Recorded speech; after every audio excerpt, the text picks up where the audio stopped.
Meeting is being recorded. Namaste everyone.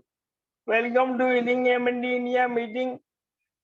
Today is September 10th. आप सबका healing M N D India की meeting में बहुत बहुत स्वागत है। आज सितंबर 10वीं सितंबर 2022 का दिन है।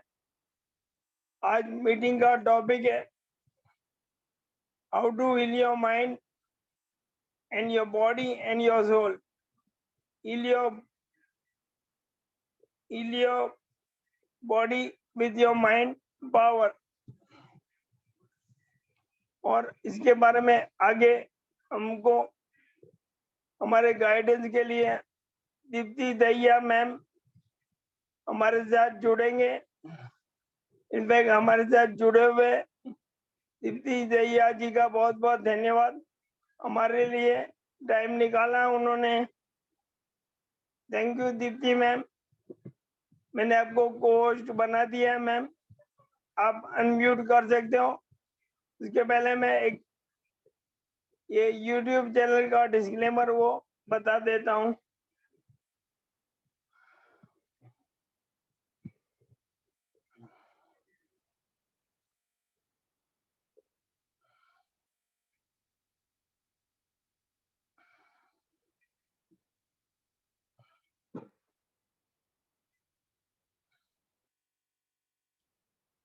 Welcome everyone to healing M N D India meeting. अगर आपको हीलिंग एमएनडी इंडिया में जुड़ना है तो व्हाट्सएप ये स्क्रीन पे दिए हुए व्हाट्सएप नंबर पे आप व्हाट्सएप कीजिए अपना नाम पता। हम आपको डिटेल मांगेंगे, वेरीफाई करके आपको ऐड कर देंगे। या फिर आप ईमेल आईडी पे ईमेल भी कर सकते हो आपके रिपोर्ट, और हम आपको हमारे हीलिंग एमएनडी इंडिया में जुड़वा देंगे।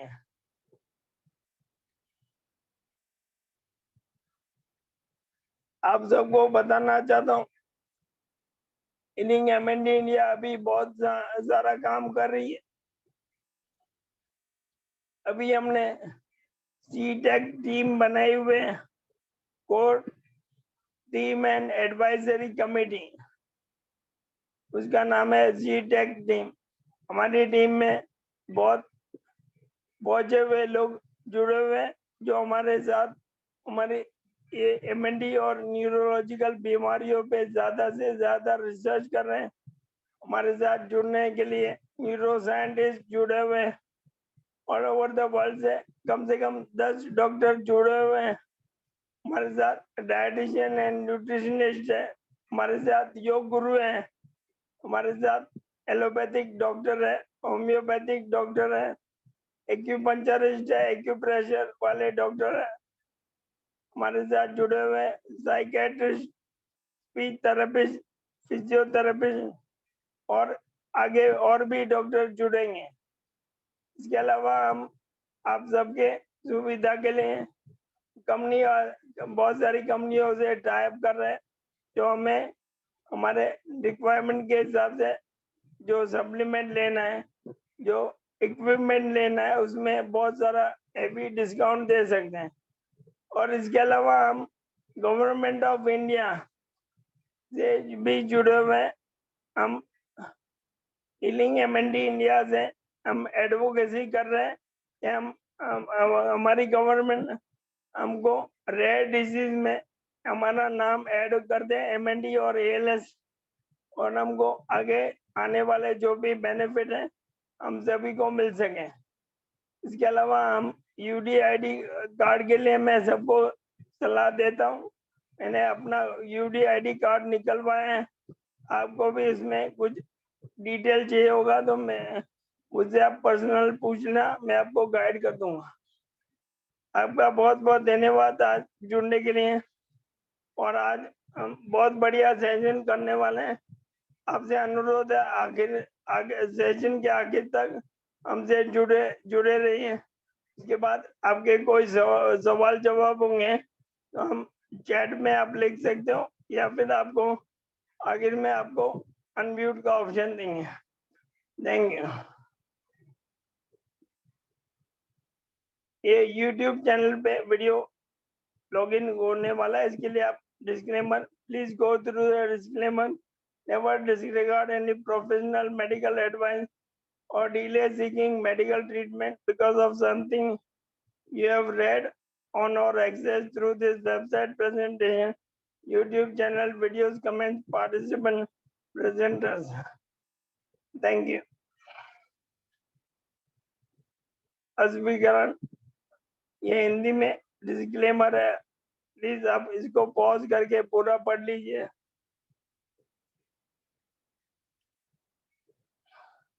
ये हमारा फेवरेट है। No animals were harmed in the making of this video. No aliens as well as humans were harmed in the making of this video. No plants, no trees, forests, rivers, lakes, oceans or planets were also harmed. आप सबका बहुत बहुत धन्यवाद।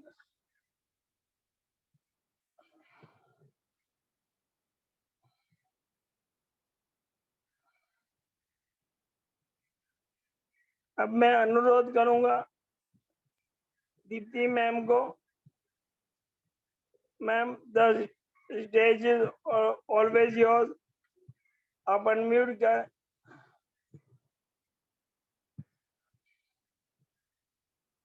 Deepti ma'am एक बहुत बढ़िया mind coach है और हमें आज का सेशन दीप्ति मैम आगे लेके जाएंगे। दीप्ति मैम आपका बहुत बहुत धन्यवाद हमसे जुड़ने के लिए। मैम आप अनम्यूट कर सकते हो मैम। आप सभी का बहुत बहुत धन्यवाद कि आपने मुझे इस लायक समझा या मौका दिया कि मैं कुछ सेवा कर सकूं आप सबकी। इसके लिए बहुत बहुत धन्यवाद आप सभी का। थैंक यू मैम हमसे जुड़ने के लिए और हमको टाइम देने के लिए। Please go ahead ma'am. Thank you. सबसे पहले तो मेरे लिए तो मोटिवेशन आप सब हैं, क्योंकि मतलब इतना कुछ होने के बावजूद जब शरीर साथ छोड़ने लगता है उसके बावजूद भी आप मतलब डटे हुए हैं मैदान में कि इस जिंदगी से हारना नहीं है आपको, इस जंग में आप मतलब आई थिंक जो एक आम इंसान है जो शारीरिक तौर पर स्वस्थ है, शायद इस जिंदगी की जंग में वो भी इस तरीके से नहीं डटा हुआ जैसे आप लोग डटे हुए। तो ये देख के मुझे बहुत खुशी होती है कि अगर यहाँ पर पृथ्वी पर आए हैं हम, तो ये मनुष्य जीवन मिला है तो इसको एवं ही नहीं कि बस इतनी सारी प्रॉब्लम हो गई है या ये हो गया है तो बस अभी उठा लो हमें। तो भगवान के सामने वो ऐसे नहीं गिड़गिड़ाते, मतलब मैदान में खड़े। तो बहुत खुशी होती है मुझे ये देख के और बहुत मोटिवेशन मिलता है। तो शुरू करते हैं। मतलब आज जो हम समझेंगे, मैंने जो बताया कि मन के खेल। सर मेरी आवाज क्लियर है ना? यस मैम आपकी आवाज एकदम बिल्कुल क्लियर है। मैम स्टार्ट करने के पहले आप थोड़ा इसके पहले वाले सेशन का कुछ थोड़ा सा डिटेल बताएंगे और आपकी लाइफ का भी थोड़ा समरी बताएंगे।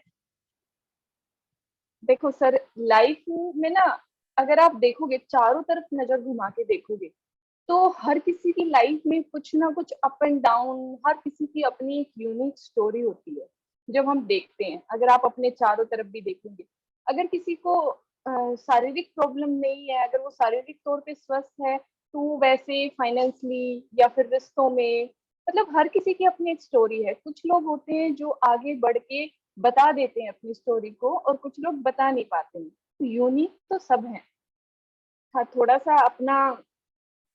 सा बताना चाहूंगी क्योंकि अगेन एंड अगेन उन्हीं चीजों को दोहराना शायद ठीक नहीं होता है। सबका समय बहुत कीमती है।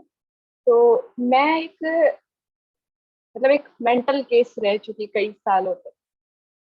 तो बस मुझे यही चीज सताती थी कि ऐसा क्या है, मतलब ये माइंड कैसे काम करता है, ऐसा क्यों हो रहा है मेरे साथ। और उन सबको खोजते खोजते मैं यहाँ तक पहुंच गई कि ये जो मन जो हमारे साथ खेल खेलता है, उनको मैंने पकड़ना सीख लिया कि कैसे ये हमें बेवकूफ बनाता है और मतलब कैसे हमें गुमराह करता है या कैसे हमें जिंदगी में ना हारने पर मजबूर कर देता है, और कैसे हम इसको मन को शांत करके या इसका जो वार ये जो मन जो दांव पेच खेलता है ना, इसी के दांव पेच इसी पर उल्टे मतलब हावी कर दो। जो ये दांव पेच खेलता है इसी के दांव पेच इसी पर लागू कर दो, तो ये चुप होके एक तरफ बैठ जाता है और फिर ज्यादा इंटरफेयर आपकी लाइफ में ये नहीं करता, और फिर आप जिस तरीके से जिंदगी जीना चाहते हैं आप जी सकते हैं। तो बस अपने आप को खोजने के चक्कर में कि क्या मैं हमेशा बस बीमार रहने के लिए ही आई हूँ, बस उसी खोज में थोड़ा और आगे निकल के आगे। और मैं नहीं कह मुझे नहीं पता कि मैं कहाँ तक पहुंची हूँ, कहाँ तक नहीं पहुंची हूँ, लेकिन आज ऐसा लगता है कि जैसे जो भी कुछ है वो बहुत अच्छा है। और एक जो मुझे एहसास होता है कि शायद मैं एक आनंद में जीवन की अनुभूति कर पाती हूँ, जिसको परमानंद कहते हैं या आनंद में कहते हैं। मुझे लगता है, शायद मैं गलत भी हो सकती हूँ, लेकिन हाँ मुझे लगता है कि मैं एक परम आनंद की स्थिति में रहती हूँ। घंटों में लीन हो जाती हूँ। मुझे लोगों से ज्यादा अभी मिलना इतना अच्छा नहीं लगता है। उसका मतलब ये नहीं है कि मतलब मैं लोगों में घुलना मिलना नहीं चाहती, बस एक उसके साथ एक ऐसी लगन लग गई है कि मतलब अच्छा लगता है, बस जीवन बहुत अच्छा लग रहा है।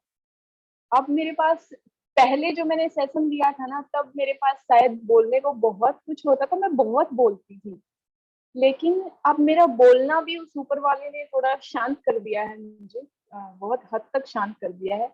क्योंकि कहते हैं ना, जब सत्य की अनुभूति जब होती है तो बोलती बंद हो जाती है। जैसे महाभारत के मैदान में जब अर्जुन को जब उन्होंने अपना असली स्वरूप दिखाया, तो जब सत्य को जब उन्होंने देखा तो बिना कोई सवाल किए और वो चुपचाप जो उनको कार्य बताया गया वो करने में लग गए थे, तो उनकी बोलती बंद हो गई थी। तो ठीक इसी प्रकार जब हमें सत्य का अनुभव हो जाता है, तो ये मेरा अनुभव है, कहीं ना कहीं हम थोड़ा चुप चुप से हो जाते हैं, क्योंकि सब कुछ जानते हैं तो क्या बोलें, किसको ब्लेम करें। एनीवे, बात आती है माइंड की, ठीक है, क्योंकि मुझे प्रॉब्लम थी माइंड में ही, ठीक है। तो आज हम माइंड को ही समझेंगे कि कैसे क्या। स्टोरी थोड़ा थोड़ा करके बताऊं तो बहुत ज्यादा हो जाएगी, बस इतना जाने कि लगातार शायद 10-11 सालों तक मेरे माथे पर एक ना मेंटल का थप्पा था, एक मतलब कि मेंटल केस में। कभी कभी तो आज भी लगता है शायद पागल लेकिन खुशी होती है। तो शुरुआत कहाँ से करेंगे, इस मन को समझने की। देखो, मैंने मन का खेल क्यों बोला आपको, कि मन के खेल को समझना है, हमें इसको एक खेल की तरह समझना है। अगर हम मन को समझने लगे ना, तो मन शब्द अपने आप में एक बहुत भारी शब्द है। जैसे एक आत्मा बहुत भारी शब्द है ना, उसको हम समझ नहीं पाते। कुछ लोग आत्मा का नाम सुन के ही डर जाते हैं कि आत्माओं की बात कर रहे हैं। ठीक उसी प्रकार ये मन भी एक बहुत भारी शब्द है। बहुत सारे रिसर्च हुए साइंस में, लेकिन आत्मा का कोई स्वरूप नहीं मिला, उसका कोई ऐसा प्रमाण नहीं मिला कि आत्मा कैसी है या कहाँ रहती है। ठीक उसी प्रकार शायद मन का भी कोई प्रमाण नहीं मिला है आज तक।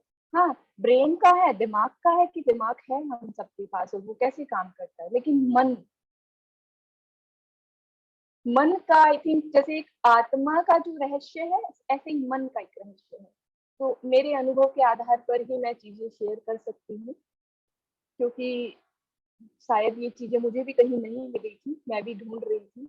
तो मेरा एक अनुभव है, उसके आधार पर मैं साझा करूंगी आप सबके साथ। तो जैसे मन, आत्मा रहस्यमयी है, वैसे ही मन भी रहस्यमयी है। जैसे आत्मा इस शरीर में आई है, आत्मा मन को अपने साथ लेके आती है। आप ऐसे कह सकते हैं कि अ, आत्मा का एक स्वभाव है मन, मतलब एक हिस्सा है। जैसे हमारे हमारा स्वभाव होता है कि मतलब किसी का गुस्सा करना, किसी का शांत रहना, किसी का बहुत ज्यादा मुस्कुराना, इस तरीके से आत्मा का एक स्वभाव है, एक हिस्सा है मन। अब मन को ये आत्मा साथ में क्यों लेके आई है, मतलब मन क्या है, चुलबुला बच्चा, मतलब एक चुलबुला बच्चा है मन। वो ना रचनाएं करता है, रचना करने की क्षमता है उसे। जैसे आपके अंदर आंखें हैं वो देखती हैं, कान है वो सुनते हैं, ठीक उसी प्रकार आत्मा का जो एक हिस्सा है मन, उसके अंदर रचनाएं करने की क्षमता है। अब वो रचनाएं कैसे करता है, अगर इन चीजों को थोड़ा ध्यान से समझ लिया ना, थोड़ी उलझ पुलझ सी लगेंगी आपको, लेकिन थोड़ा ध्यान से सुनना है इसको, कि ये जो मन है ना, इसका जो स्वभाव है, ये जो हमारी इंद्रियां है ना, आंखें देखती हैं, कान सुनते हैं, या हम नाक से सूंघते हैं आसपास जो भी हो रहा है, और जन्मों से जो हो रहा है, उसके पास डाटा है, उस मन के पास है ना, सब कुछ रिकॉर्डेड है, अनुभव है। तो उस मन का काम क्या है? क्रिएटिविटी का, रचना करने का। तो उसके पास जो भी मटेरियल है, उस मटेरियल के तौर पर वो रचना करता है। अब ऐसे अगर आप कोई क्राफ्ट का काम करना चाहते हैं, तो आपके पास घर में जो भी चीजें मतलब अवेलेबल होती है, या जिन चीजों की आपको जानकारी है, आप वही तो खरीदेंगे और वही यूज करेंगे। ठीक उसी प्रकार हमारे मन के पास जितनी जानकारी है, इस जन्म की लगा लो या पिछले जन्मों की लगा लो, जानकारी कहाँ से आई? हमारी जो इंद्रियां हैं वो रिसीव कर रही है। पर जो मन के पास जानकारी है, उसी जानकारी के आधार पर ये मन रचनाएं करता है, नई नई कहानियां तैयार करता है। कैसे? आप समझो, एक फिल्म के डायरेक्टर की तरह समझो आप, कि वो क्या करता है, एक फिल्म में आप लगा लो कि उसमें खुशी भी है, गम भी है, मतलब प्यार भी है, लड़ाई भी है, सब कुछ है उसमें। उस डायरेक्टर ने मतलब उस क्रिएटिव माइंड को, मतलब एक थोड़ा समझाने की कोशिश कर रही हूँ उदाहरण देके, कि इस मन को थोड़ी देर के लिए आप ये समझ लो कि एक डायरेक्टर है, और इसको ना हमारे जीवन की एक फिल्म बनानी है। तो अभी वो इधर उधर से ना देख रहा है कि रचनात्मक चीजें क्या है, या क्या क्या चीजें मैं अपनी मूवी में, अपनी फिल्म में डालूं कि वो सुपर हिट हो जाए। अभी उसमें मसाला होना चाहिए थोड़ा सा, तभी तो लोग उसको पसंद करेंगे। ठीक उसी प्रकार ये मन है, एक डायरेक्टर है। तो इसको अपने आसपास जो भी ये हम आंखों से देखते हैं, कानों से सुनते हैं, ये रिसीव करके सारी नॉलेज को इकट्ठी कर रहा है। ठीक है? और फिर उस सारी नॉलेज को जोड़ के एक कहानी बनाने की कोशिश करता है, और एक कहानी बनाकर हमारी आत्मा के सामने प्रस्तुत करता है कि देखो ये कहानी बनाई मैंने, मेरे पास अभी तक जितनी भी नॉलेज इकट्ठी हुई थी, जानकारी, उसके उस सबको मिला के मैंने ये कहानी बनाई। अब अगर मन इतना स्ट्रोंग हो जाता है कि वो कहानी मतलब आत्मा को दबा लेता है, वो थोड़ा सा, क्यों? क्योंकि आत्मा का स्वभाव है, तो आत्मा को दबाता कैसे है? क्योंकि उस मन में ना एक मैं है, कि रचना मैं करता हूँ। उस मन के अंदर एक मैं है। जैसे अगर डायरेक्टर के अंदर मैं आ जाए कि कहानी को क्रिएट तो मैंने किया है, अगर कहानी को क्रिएट मैं ना करूं, तो जो स्टार लगते हैं हमें, वो स्टार क्या है? आई मीन शायद कुछ भी नहीं। अगर डायरेक्टर ने कहानी में जान नहीं डाली, तो जो जिनको हम सुपरस्टार देख रहे हैं पर्दे पर, वो शायद कहानी फीकी है तो वो सुपरस्टार भी फीके हैं। तो ठीक उसी प्रकार ये जो मन है, इसको ये चीजें पता चल चुकी हैं कि तू डायरेक्टर है, तू रचनाएं करता है। तो ये क्या होता है, ये हावी हो जाता है। जैसे एक डायरेक्टर, अगर एक एक्टर कहे भी कि नहीं मैं इस तरीके से रोल प्ले करूंगा, वो डायरेक्टर कहेगा नहीं नहीं इस तरीके से नहीं, तुम्हें इस तरीके से ही प्ले करना है। तो ठीक वैसे ही ये मन क्या हो जाता है, हावी हो जाता है आत्मा पर, और फिर ये अपनी मन गढ़ंत कहानियां बनाता है, और उसी हिसाब से आत्मा को मजबूर कर देता है आगे बढ़ने को। आई थिंक चीजें बहुत भारी नहीं हो रही होंगी। अगर नहीं किसी को समझ में आती है ये थोड़ी ही अनसुलझी सी बातें, तो इस वीडियो को ये शायद रिकॉर्डेड रहेगी, तो आप बार बार सुनना, आपको समझ में आएगी।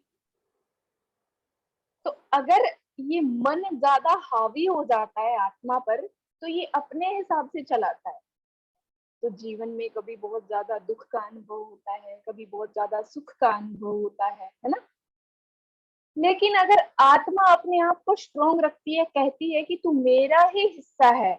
जैसे अगर एक एक्टर बोले कि तू अपनी दमदार कहानी को, डायरेक्टर को बोले कि अपनी तू दमदार कहानी को लेके बैठा रहे, मैं रोल ही प्ले नहीं करूंगा, तो कहानी पर्दे पर दिखेगी ही नहीं। तो ठीक वैसे ही अगर आत्मा अपने आप को स्ट्रोंग बना के, मजबूत बना के रखती है कि तू रचनाएं भले ही कर रहा है, तू कहानियां भले ही कर रहा है, लेकिन तेरी इस कहानी को मैं साइन ही नहीं करूंगी। अगर आत्मा ऐसा कहती है कि तेरी इस कहानी को मैं मतलब रोल प्ले ही नहीं करूंगी, तो कहानी लेके बैठा रहेगा मन। समझ रहे हो पॉइंट को? तो ये जो मन कहानियां बनाता है कि मेरे जीवन में ये चल रहा है, वो चल रहा है, ऐसा करने से ऐसा हो जाएगा, वो अभी ऐसा हो गया है, कहीं ऐसा ना हो जाए, अनुमान लगाता रहता है। मतलब एक पॉइंट क्या मिला, जैसे होते हैं ना राइटर जो होते हैं, उनको ना एक शब्द मिल जाए, वो पूरी बुक लिख डालते हैं, पूरी किताब लिख डालते हैं।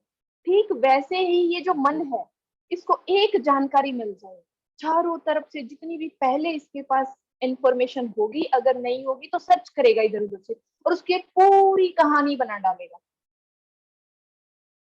ठीक है, आत्मा और मन को थोड़ा इस तरीके से समझो कि आत्मा को मजबूत बनाना है, और मन के जो दाव पेच होते हैं, जो वो कहानियां घड़ता है, उसको अगर आपको पसंद आती है कि हाँ इस जीवन में मुझे इस तरीके का रोल निभाना है, तो ही आप उस कहानी पे साइन करिए उस रोल को प्ले करने के लिए।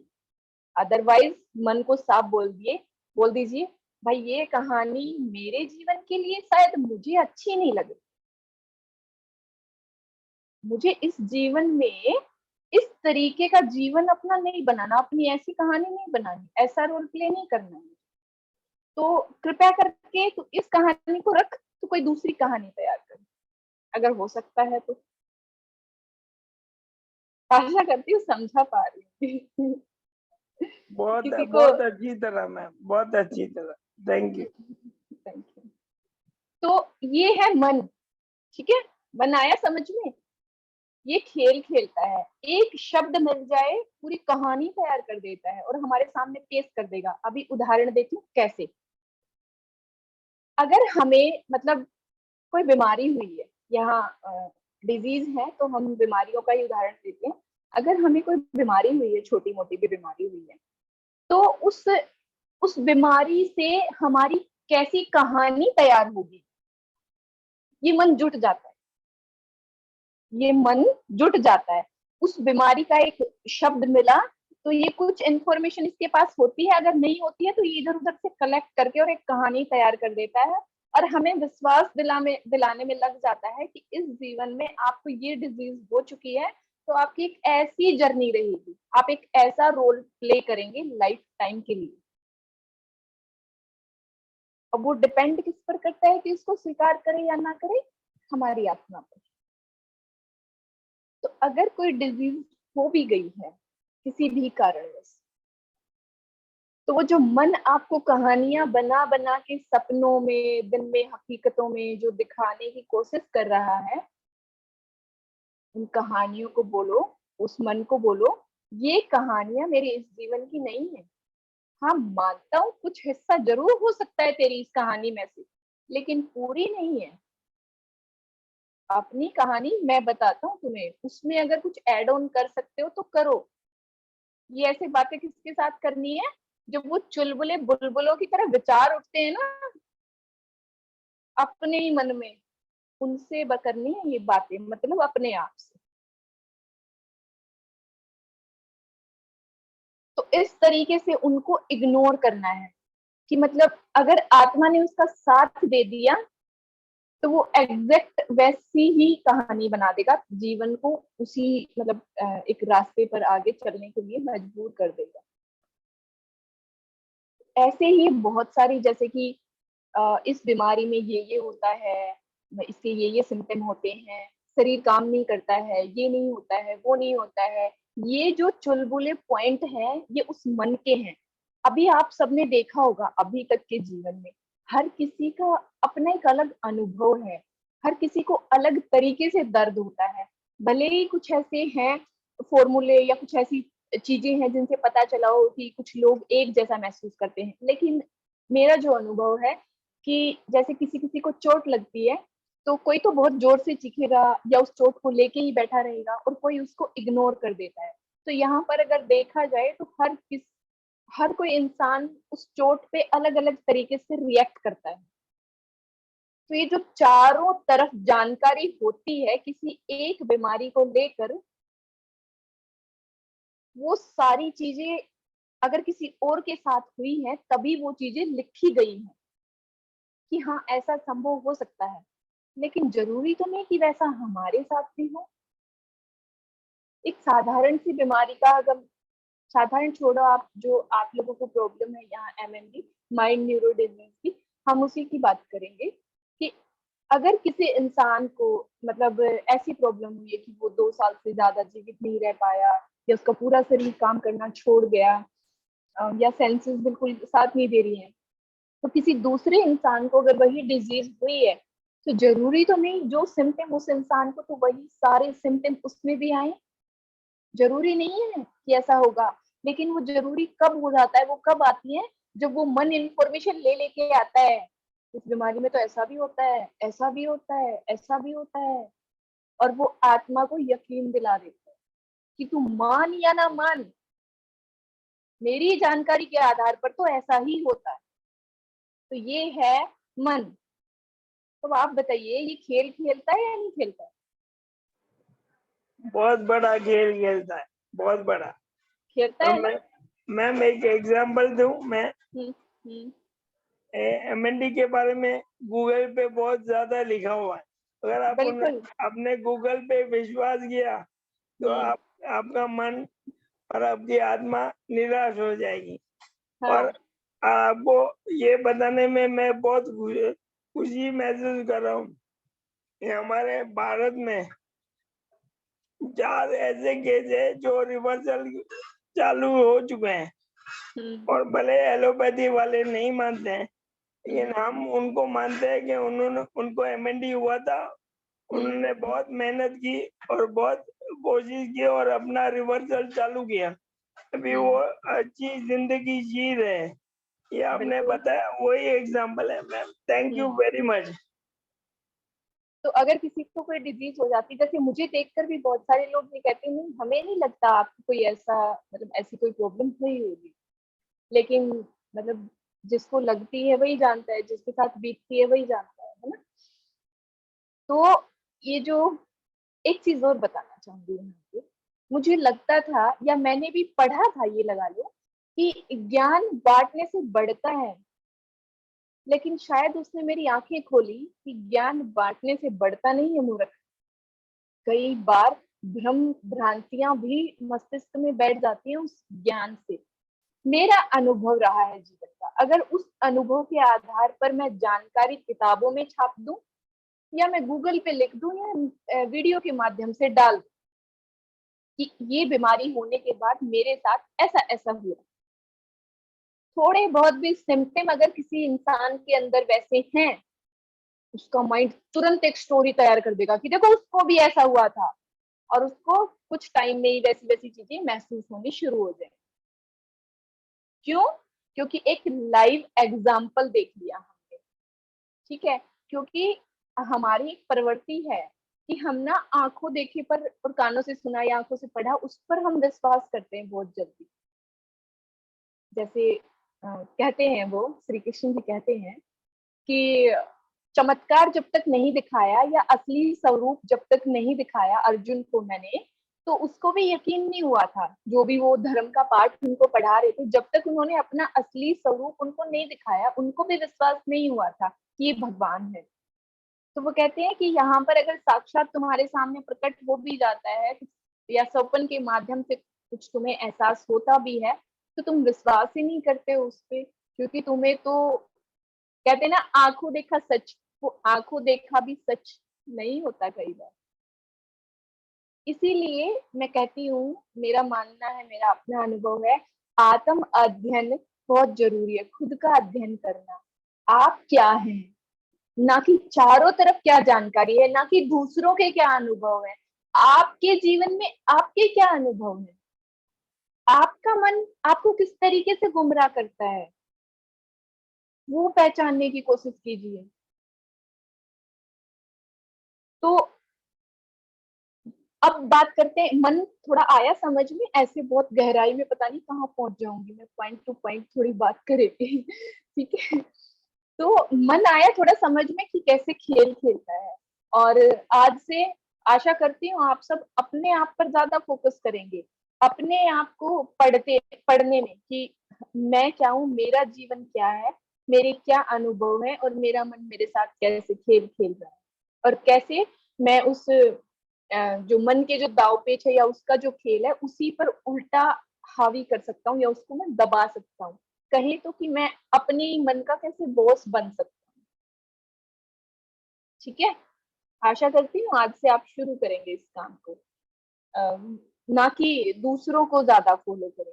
यहाँ पर मैं किसी को नहीं कहती कि मैं जो बता रही हूँ मेरे अनुभव है आप उनको फॉलो करो, नहीं, मैं नहीं कहती किसी को भी।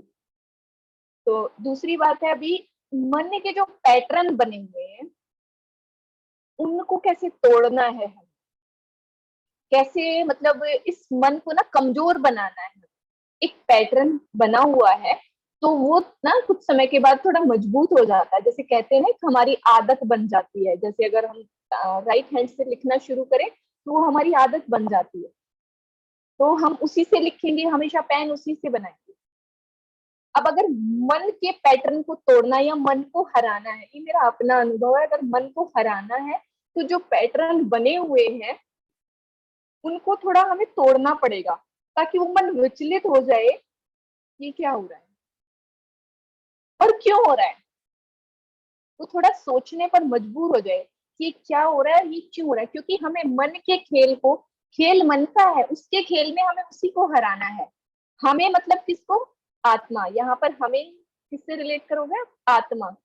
ठीक है, क्योंकि आत्मा का स्वभाव है, मतलब मेरी बिल्ली मुझे ही मैं हूँ।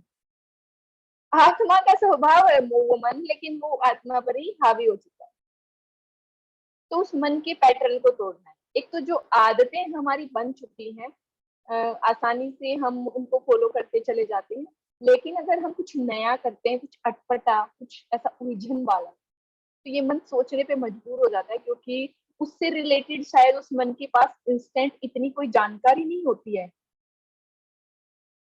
समझने की कोशिश करना कि जो हम अटपटा करते हैं, कुछ अलग करने की कोशिश करते हैं, तो उससे रिलेटेड इतनी घड़ी घड़ाई कह लो कहानी या इतनी जानकारी शायद उस मन के पास नहीं होती है। तो हमें उसको गुमराह करना, उसके पैटर्न को तोड़ना है और उसको ये रियलाइज करवाना है कि हमेशा तू करेक्ट नहीं है। अगर एक राइट हैंड से लिखने की आदत हो गई है कि राइट हैंड से लिखना अच्छा होगा, कि ये मेरी आदत हो गई है, वो मन आपको क्या कहता है, ये आपकी आदत हो गई है, लेकिन आप उसको ये एहसास कराओ कि ये आदत इस हाथ से भी हो सकती है। अगर मैं प्रैक्टिस करूं तो मैं लेफ्ट हैंड से भी लिख सकता हूँ। अभी इसको तोड़ना कैसे मन के पैटर्न को, जैसे कि कभी आप सीधे, हमेशा आप सीधे चलते हैं, कभी आप पीछे चलने लग जाएं, मतलब कुछ कदम ही चले, ठीक है, तो वो मन मजबूर हो जाएगा। कभी आप पीछे चलें अचानक से, और कभी आप लेफ्ट हैंड से खाना खाएं, अचानक से आप राइट से खा रहे हैं, कभी आप लेफ्ट से खाना खाना शुरू करें, तो वो कंफ्यूज हो जाएगा कि ये हो क्या रहा है। इस तरीके से हम, और एक चीज और बताती हूँ कि एक होता है मन के पैटर्न कब टूटते हैं या वो कब कमजोर पड़ता है, उसके पास भी इतनी पावर नहीं है कि वो इतना स्ट्रांग हो चुका है। वो आत्मा की सहायता कब मांगता है, जब वो मतलब कंफ्यूज हो जाता है, उसको कुछ समझ में नहीं आता है। अब मन कंफ्यूज कैसे होता है, वो चीजें आप समझने की कोशिश करना।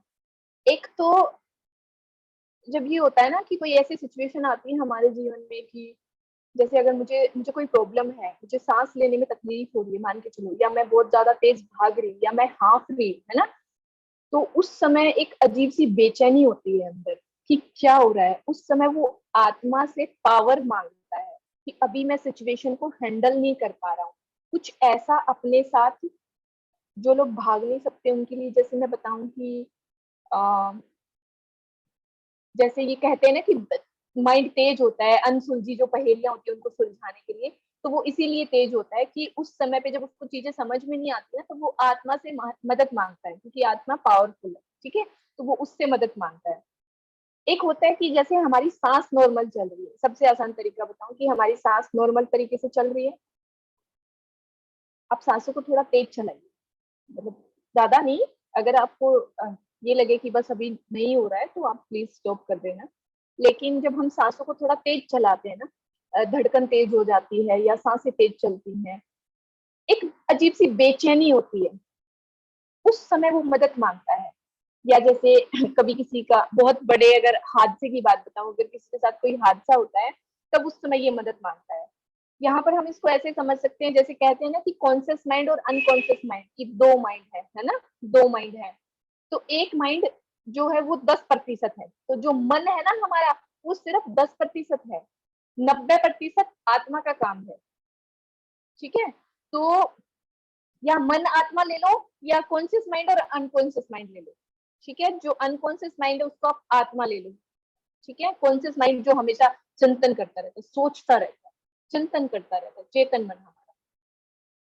तो अभी वो ऐसी सिचुएशन पैदा करो कि वो अवचेतन से मदद मांगे। जैसे कुछ भी, एक जैसे कहते हैं कि ब्रेन की एक्सरसाइज होती है कि अगर हम ऐसे करते हैं हैंड्स को क्रॉस करके और कुछ एक्सरसाइज करते हैं, तो क्या होता है कि वो दोनों ब्रेन जो होते हैं आपस में क्रॉस होते हैं। कुछ ऐसा मूवमेंट अगर हम हाथों का करते हैं तो वो क्रॉस होते हैं, क्रॉस होते हैं ना, उस मोमेंट पे वो मिलते हैं। या फिर आप ऐसा करो कि सांस लेकर आपने सांस को रोक लिया, सबसे अच्छा तरीका।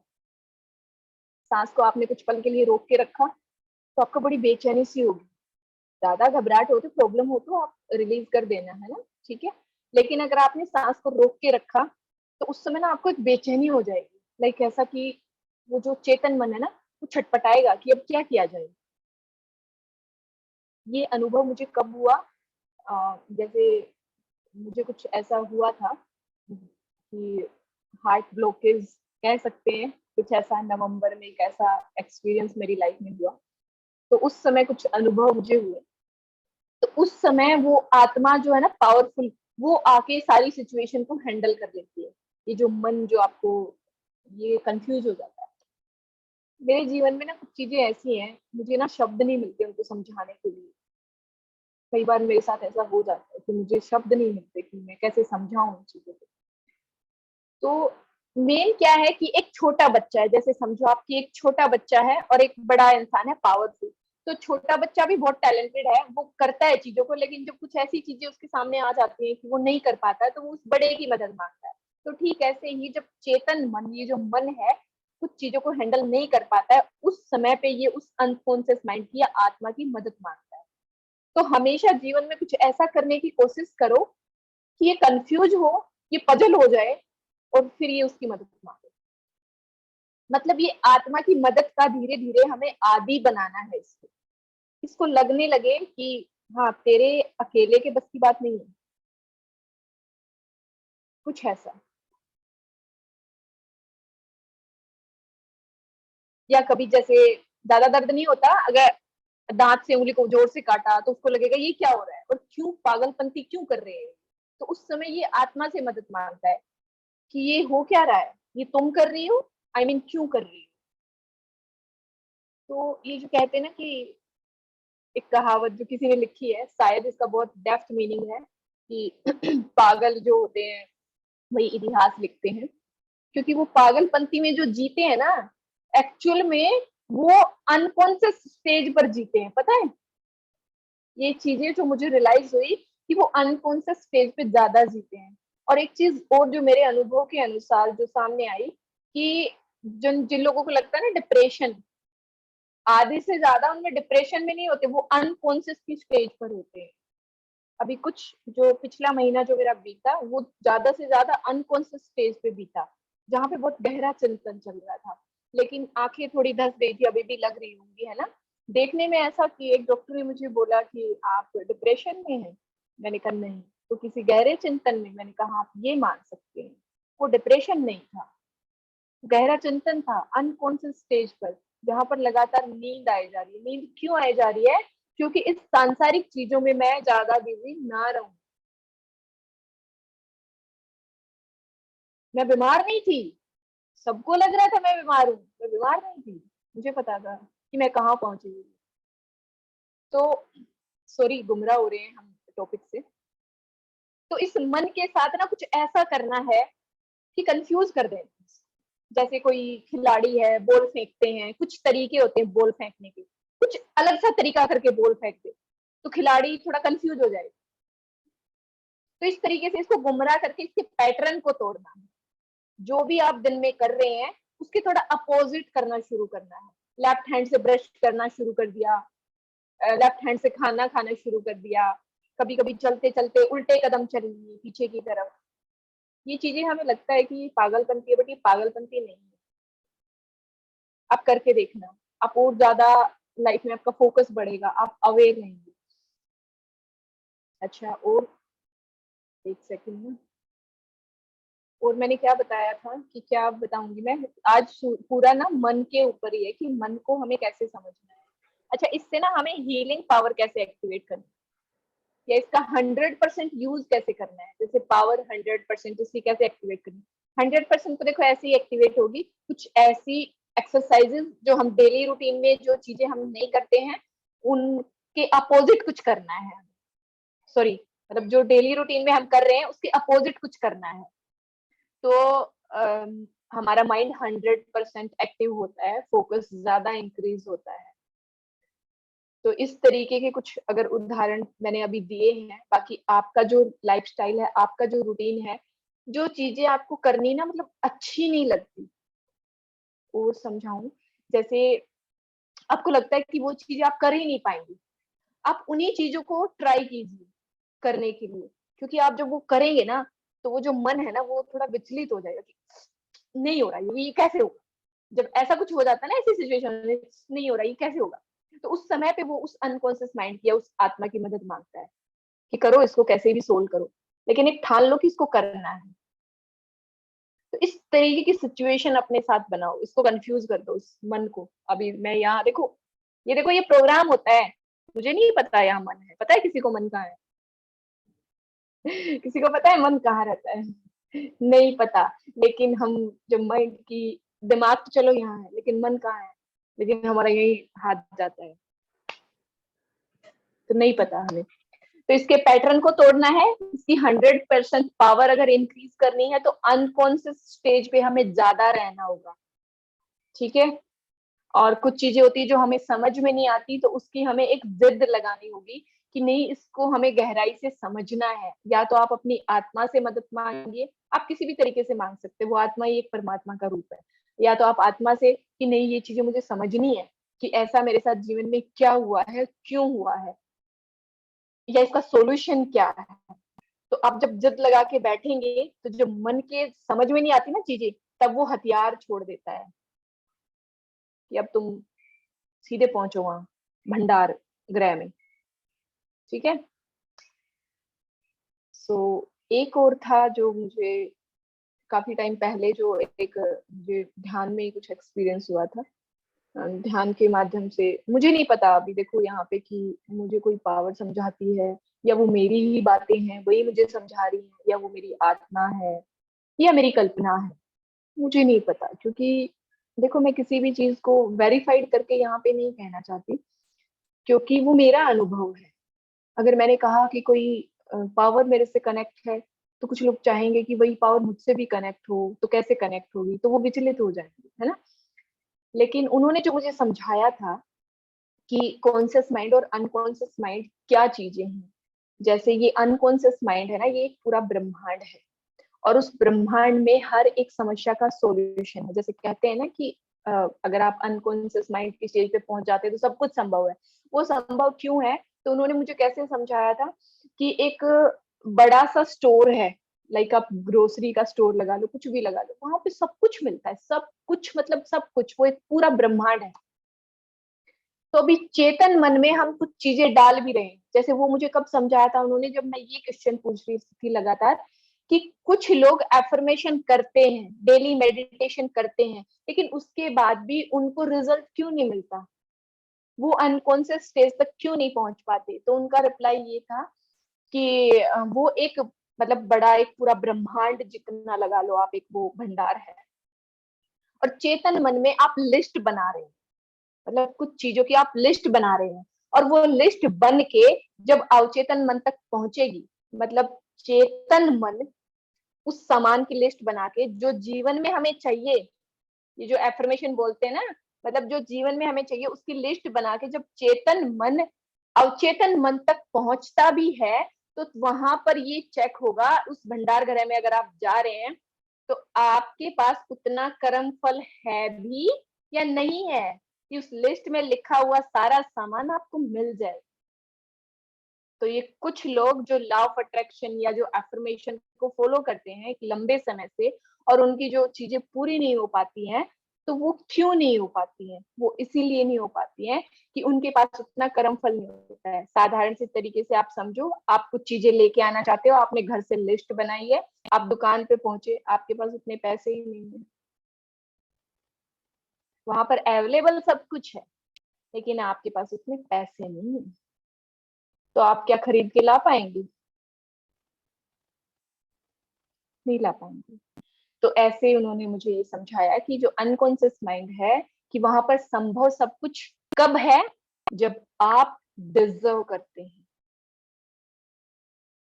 तब संभव है, ऐसे ही संभव नहीं है सब कुछ, संभव सब कुछ है, लेकिन उतना कर्म फल इकट्ठा करो, तब लिस्ट लेके वहां पे पहुंचो,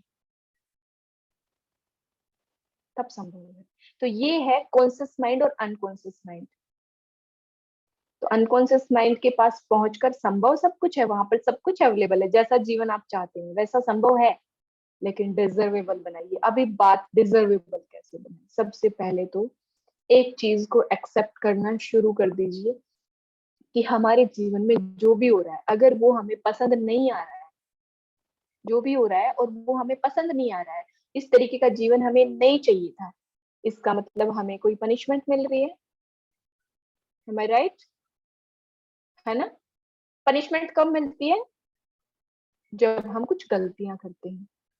तो हाथ जोड़ के रिक्वेस्ट है कि अगर हमारे साथ हमारे जीवन में कुछ ऐसा हो रहा है, तो हर रोज माफी मांगिए। अगर हमारा शरीर काम नहीं कर रहा है, हम स्वस्थ नहीं है, जो पंच तत्व की ऊर्जा ने जिसने हमें बनाया है, उस पंच तत्व की ऊर्जा से प्रार्थना कीजिए कि ऐसा हमसे क्या हुआ कि ये शरीर काम नहीं कर रहा है अच्छे से, या अच्छे से ये बन नहीं पाया है, या बन गया था तो ये खराब क्यों हो गया। वो जो कहते हैं, वो क्या कहते हैं श्री कृष्ण जी, या कह लो कि जो मेरे सपनों में मुझसे बातें होती है, कोई भी आप लगा सकते हो, कोई भी पावर हो सकती है, या मेरी कल्पना हो सकती है, कुछ भी लगा। वो क्या कहते हैं कि ये जो शरीर है ना, ये यहीं बना है और यहीं खत्म होगा। ये बात हर किसी को पता है, हर किसी को पता है ये बात। जब तक ये स्वस्थ रहता है, लग रहा है, मतलब काम चल रहा है ठीक ठाक, तब तक ठीक है, कोई ध्यान नहीं देता उसकी तरफ। लेकिन जब वो खंडर हो जाता है, तब लोग मतलब ऐसे परेशान होते कि ये मेरे साथ क्या हो गया। जैसे ये उन्होंने मुझे कैसे समझाया, जैसे कि एक घर है तुम्हारा, और इस घर के अंदर जैसे जब मुझे कुछ कष्ट हुआ, कुछ पीड़ा हुई, मेरे शरीर में कुछ तकलीफ हुई, तो कुछ सवाल मैंने जब उनसे किए, तो कि ये अगर तुम्हारा घर है, अगर इस घर में अंदर ही अंदर दीमक लग जाए, अंदर ही अंदर दीमक लग जाए, और ये अंदर से अगर खोखला हो जाए, ठीक है, तो तुम्हारे पास दो रास्ते हैं। एक रास्ता है कि तुम मतलब इसको पूरा उधेड़ के, है ना, पूरे को उखाड़ के दोबारा से खड़ा करो। एक दूसरा है कि उसमें समय लगेगा, कि आप उसको दोबारा से खड़ा करो, तो उसमें समय लगेगा। एक दूसरा है कि अगर थोड़ी बहुत दीमक लगी है, तो आप उसमें कुछ दवाई वगैरह डलवा सकते हो, होल करवा के, है ना। तो लेकिन उस दवाई के लिए भी तुम्हारे पास पैसे होने चाहिए। तो यहाँ पर ये जो पैसों की बात मैं कर रही हूँ, अपनी जिंदगी से रिलेट करना कर्म फल से, कि हमारे पास कितना कर्म फल होता है। तो उन्होंने कहा कि अगर कोई डिजीज मुझे जैसे हो भी गई है, अगर कुछ मुझे लग रहा है कि हाँ मेरे शरीर में कुछ तकलीफ है, तो उसका क्या ट्रीटमेंट है। अगर तुम्हें लग रहा है कि तुम्हारे घर में नमी लगी हुई है, या अंदर से दीमक लगी हुई है, खोखली लगी हुई है, हो गई है, तो उसका ट्रीटमेंट होगा, लेकिन उसमें समय लगेगा, समय लगेगा। और कुछ चीज ऐसी है कि अगर वो दीवारें अंदर से खोखली हो चुकी हैं, और तुम कहो कि नहीं मुझे तो बस यही घर चाहिए, मैं इसको अभी उधेड़ के दोबारा नहीं बना सकती, तो फिर तुम्हें उन्हीं खोखली दीवारों के साथ रहना होगा, पता नहीं वो कब गिर जाए। दूसरा ऑप्शन तुम्हारे पास है कि तुम उन दीवारों को गिरा के, या उस घर को बेच के तुम दूसरा घर ले लो, या दूसरा घर बना लो। तो उनका यहाँ पर ये समझाने का मतलब क्या था, कि हम मरने से डरते हैं। ये बात बहुत गहरी है, समझना, कि हम मरने से डरते हैं, मतलब हम इस शरीर को त्यागने से डरते हैं। अगर इस शरीर में दीमक लग चुकी है, अगर ये खोखला हो चुका है, हमने संभाला नहीं, या फिर लगा लो कि हमारे कर्मा में था कि ऐसी जगह पे हमें वो घर मिला जहां बहुत सारी दीमक थी, मतलब हमारा शरीर बीमारियों से खोखला हो गया, बहुत सारी बीमारियां हो गई हैं, ये आउट ऑफ टॉपिक है, आउट ऑफ टॉपिक है ये चीज, लेकिन मैं समझाना चाहती हूँ क्योंकि जो डिजीज आप लोगों को हुई है तो आप कैसे पीसफुली रह सकते हैं लाइफ में। कि अगर बॉडी में अंदर से दीमक लग चुकी है और वो खोखली हो चुकी है, अगर आपके पास उतना कर्मफल है कि आप उसको दोबारा से नरिश कर सको, उसको नरिशमेंट दे सको, कुछ दवाइयां उसको दे सको, अगर आप इतने एबल हैं तो आप उनको दवाइयां देते रहिए, देते रहिए, देते रहिए। आपको देती रहनी पड़ेगी वो चीजें, ठीक है, क्योंकि उसको एक लंबा अरसा लगेगा ठीक हो, प्रिपेयर हो ना तो ना भी हो। क्योंकि दीमक, जो उन्होंने एक उदाहरण देके मुझे समझाया, एक दीमक एक बहुत खतरनाक कीड़ा होता है कि जहां पे लग जाए उस चीज को वो छोड़ता नहीं, इसीलिए उन्होंने मुझे ये चीज समझाई। अब तुम्हारे ऊपर ही निर्भर करता है कि अगर तुम इसको चाहते हो कि नहीं ये तो कुछ ज्यादा ही खोखला हो गया, तो तुम त्याग सकते हो किसको, इस शरीर को। जो बातें उन्होंने मुझे समझाई, तो उन्होंने कहा कि सत्य है, सत्य को जानो। हम कहते हैं मरना नहीं है हमें, मरना नहीं है हमें। मैं यहाँ ये मत सोचना कि मैं ये कह रही हूँ हिम्मत हार जाओ, नहीं, अगर आप जीना चाहते हैं तो, लेकिन जो खोखला हो चुका है उस खोखले के साथ तुम्हें जीना पड़ेगा। नरिशमेंट देते रहो, दवाइयां डालते रहो, पॉलिश करते रहो, बट सच को भी स्वीकार करो कि दीमक लग चुकी है। इसीलिए मैं लोगों को बहुत कम चीजें बताती हूँ, क्योंकि जो सत्य है बहुत कड़वा है, बहुत कड़वा, और हर कोई सत्य को सुनना नहीं चाहता। तो हमारे पास दो ऑप्शन होते हैं, अगर घर में खोखला हो चुका है तो या तो हम उस घर को ही त्याग दें, एक दूसरा घर लें, ठीक है, या फिर अगर हम उसी घर के साथ जीना चाहते हैं तो फिर आप बस दवाइयां डालते रहो, नरिशमेंट करते रहो, और वहां पे क्रिश्चियन मार्ग, ठीक है। तो बात चल रही थी माइंड की, यहाँ पर मन के खेल को। अब यहाँ से हीलिंग पावर कैसे एक्टिवेट करनी है। अभी बाहर अगर इतनी दवाइयां नहीं है कि वो दीमक ने जो खा रखा है अंदर से उसको हम भर सके, तो अभी एक होता है चमत्कार, सब मानते हैं। वो चमत्कार क्या, कि जिस पावर ने आपको ये इंसानी शरीर दिया है वही पावर इसको दोबारा से रिपेयर कर दे। समझ रहे हो। तो इस मन से हीलिंग पावर को कैसे एक्टिवेट करना है। हीलिंग पावर तो एक्टिवेट मन से ही होगी, सॉरी आत्मा से ही होगी, लेकिन मन से मैं क्यों कह रही हूँ, क्योंकि उसमें जब मन भी आत्मा के संपर्क में आके स्वीकार करेगा उन चीजों को, तभी वो हो पाए। मन और आत्मा का झगड़ा चलता रहेगा तो कुछ नहीं होगा, ठीक है। जब मन सारी बातें आत्मा की सुनने लगेगा तब वो हीलिंग पावर एक्टिवेट होती है, ठीक है। तो मन से हीलिंग पावर को एक्टिवेट कैसे करना है। अगर इस तरीके की कोई बीमारी हो चुकी है, जैसे माइंड न्यूरो डिजीज है या कुछ भी है, शायद इतना तो आप सबको पता होगा कि सिर्फ चमत्कारों से ये चीजें ठीक हो सकती हैं। कितने लोग एग्री करते हैं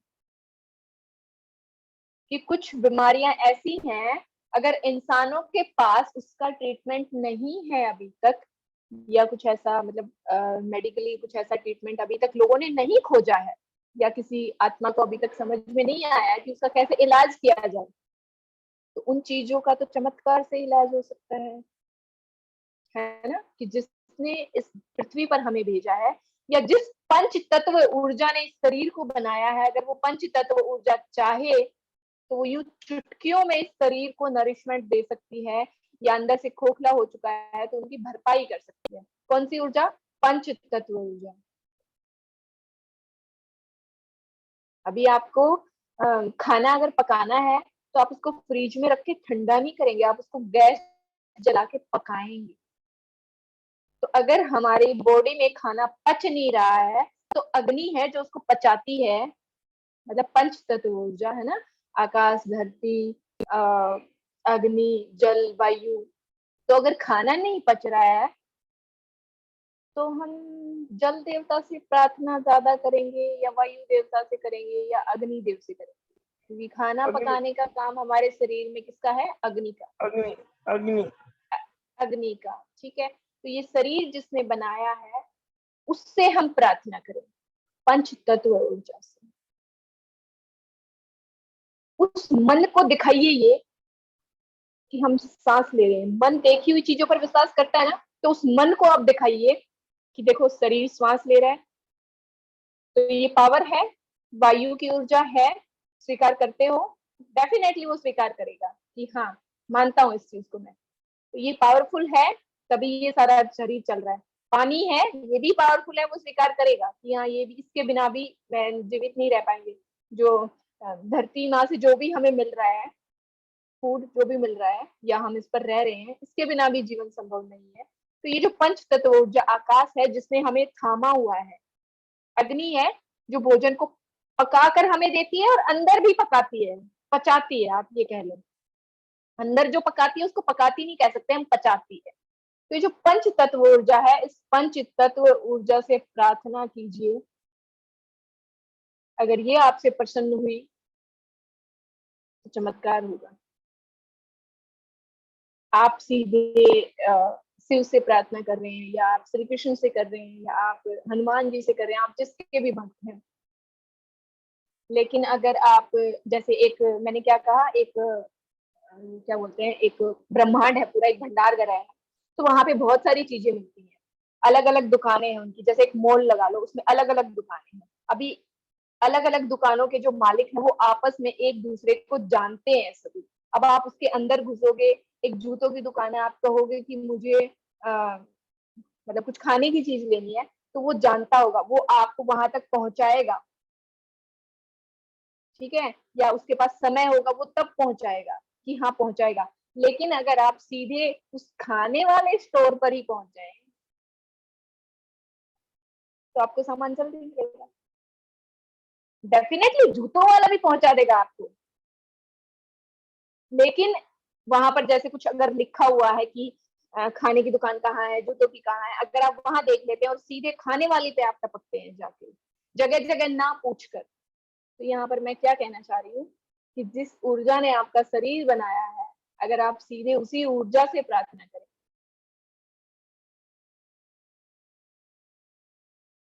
ठीक है। अभी सृष्टि को रचयिता तो एक ही है, लेकिन वो क्या कह रहा है कि हर किसी को मैंने अलग अलग काम दिया है। मतलब आप कैसे समझाओ, एक उदाहरण और देती हूँ कि कहीं तहसील लगा लो, या कहीं कोई जो बड़े कार्यालय होते हैं, आप कहीं भी लगा लो, कि वहां पर ना बहुत सारे अधिकारी बैठे हैं, और आपको किसी एक स्पेशल अधिकारी से काम है, मतलब कुछ काम है जो वो अधिकारी करता है। जैसे हर किसी के अपने अलग अलग काम होते हैं, है ना। तो उन्होंने कहा कि श्री कृष्ण ने जैसे जो मुझे समझाया कि यहाँ पर जितने भी हैं, सबके अपने अलग अलग काम हैं, सबको अलग अलग काम सौंप रखे हैं। तो तुम्हें जो काम करवाना है, तुम उसी अधिकारी के पास जाओ। तो अगर मुझे शरीर को रिपेयर करना है, तो जिसने शरीर बनाया है, मैं उसी के पास जाऊं, मैं उसी का आदर करूं। और अगर ये शरीर उसने बना के मुझे स्वस्थ दिया, ठीक ठाक दिया, जितना मेरे पास कर्म फल था उसके आधार पर उसने ये शरीर बनाया, और उसने मुझे ठीक ठाक दिया, और अगर इसका मैंने ध्यान नहीं रखा, जैसे कोई नया घर बना है, मैंने नया घर तो खरीद लिया, लेकिन मैंने उसका ध्यान नहीं रखा, ठीक है। तो अभी मुझे, अगर इस शरीर का मैंने ध्यान नहीं रखा, तो मुझे उनसे माफी मांगनी होगी। मैंने खराब किया ना, मैंने ध्यान नहीं रखा, तो मैंने खराब किया, तो मुझे पहले, सबसे पहले माफी मांगनी है। मतलब कि जो गलती मुझसे हुई है उसका प्रायश्चित करने के लिए मैं तैयार हूँ। मुझे बताइए, मुझे क्या करना है, कैसे मैं इस शरीर को दोबारा से रिपेयर कर सकती हूँ। तो इस तरीके से, इस भावना से आप मन से हीलिंग पावर एक्टिवेट होगी। जब आप हवा के साथ जुड़ेंगे, आप पानी के साथ जुड़ेंगे, जैसे आप पानी पी रहे हैं, उस समय आपसे ही तो मेरा शरीर बना है, मैं धन्य हूँ आपको पाकर। इस शरीर में कुछ कमियां हो गई हैं, तो इनको प्लीज रिपेयर कर दीजिए। मुझसे जो गलती हुई है उसके लिए मुझे क्षमा कीजिए। मैं आगे से ध्यान रखूंगा या ध्यान रखूंगी। जब आप सांस ले रहे हैं, जैसे मेडिटेशन करते हैं, तो सांस ले रहे हैं, सांस पर ध्यान लगाते हैं, तो उस वायु को आप धन्यवाद कहिए कि आप मेरे इस पूरे शरीर को रिफ्रेश करते हैं। श्वास हम लेते लेते नहीं है, हम छोड़ते भी है, मीन्स हम रिफ्रेश कर रहे हैं, है ना। मतलब कि ये एक बंद कमरा है, ठीक है, ये एक घर है आत्मा का, और हमने इस घर को संभाल के नहीं रखा, ठीक है। तो अभी ये घर अगर अंदर से सड़ चुका है, या कुछ चीजें गल चुकी है, या काम करना छोड़ चुकी है, अब वो हवा अंदर जा रही है। जैसे बंद घरों में हमें सफोकेशन होती है ना, घुटन होती है, ठीक ऐसे ही अगर वो हवा अंदर प्रॉपर नहीं जाएगी, तो घुटन होगी उस आत्मा को। वो आत्मा रह रही है यहाँ पे, तो वो जो हवा जाती है वो प्यूरिफिकेशन का काम करती है। तो उस हवा से प्रार्थना कीजिए। जब भी आप मेडिटेशन करें, हवा से जरूर प्रार्थना कीजिए। जब आप सांस ले रहे हैं, जब आप खाना खा रहे हैं, तो जितनी भी ऊर्जाओं का उसमें सहयोग है, एक बार हाथ जोड़ के, ये मेरा पर्सनल अनुभव है कि मेरा रोम रोम खड़ा हो जाता है जब मैं ऐसा कहती हूँ। और मुझे लगता है कि वो मेरे धन्यवाद को स्वीकार करते हैं, कि मैं धन्यवाद देती हूँ। आज से पहले मुझे मतलब इतना कुछ रियलाइज नहीं हुआ था कि इस खाने के लिए मुझे इतनी कृतज्ञता फील करनी चाहिए। आप सबने ही तो मुझे बनाया, मेरे शरीर को बनाया। जिन सभी ऊर्जाओं के सहयोग से ये भोजन तैयार हुआ है और मेरे शरीर को जाके अंदर ऊर्जा देगा, उन सभी ऊर्जाओं का मैं तहे दिल से शुक्रिया अदा करती हूँ। क्योंकि अगर ये मेरा शरीर है तो उन्हीं ऊर्जाओं की बदौलत है। यहाँ इस समाज में हम रह रहे हैं, हमारे ऊपर कुछ अधिकारी हैं, जैसे मोदी साहब हैं। उन्होंने जो कानून पास कर दिया, उस कानून को हमें मानना पड़ेगा। ठीक है? तो ऐसे ही वो जो ऊर्जा है, उस ऊर्जा के कुछ कानून हैं। उन कानूनों को अगर हम मान के चलते हैं तो बहुत अच्छा है। अगर हम अकड़ के चलते हैं तो हर जाना तो भुगतना पड़ता है। ठीक है? तो ठीक ऐसे ही जब आप खाना खाते हैं या जब आप मेडिटेशन करते हैं, तो आप पेट पर हाथ लगाकर, जैसे कहते हैं कि वो अग्नि जलती है वहां पर, खाने को हजम करती है, कि वो एक बहुत महत्वपूर्ण रोल अदा करती है।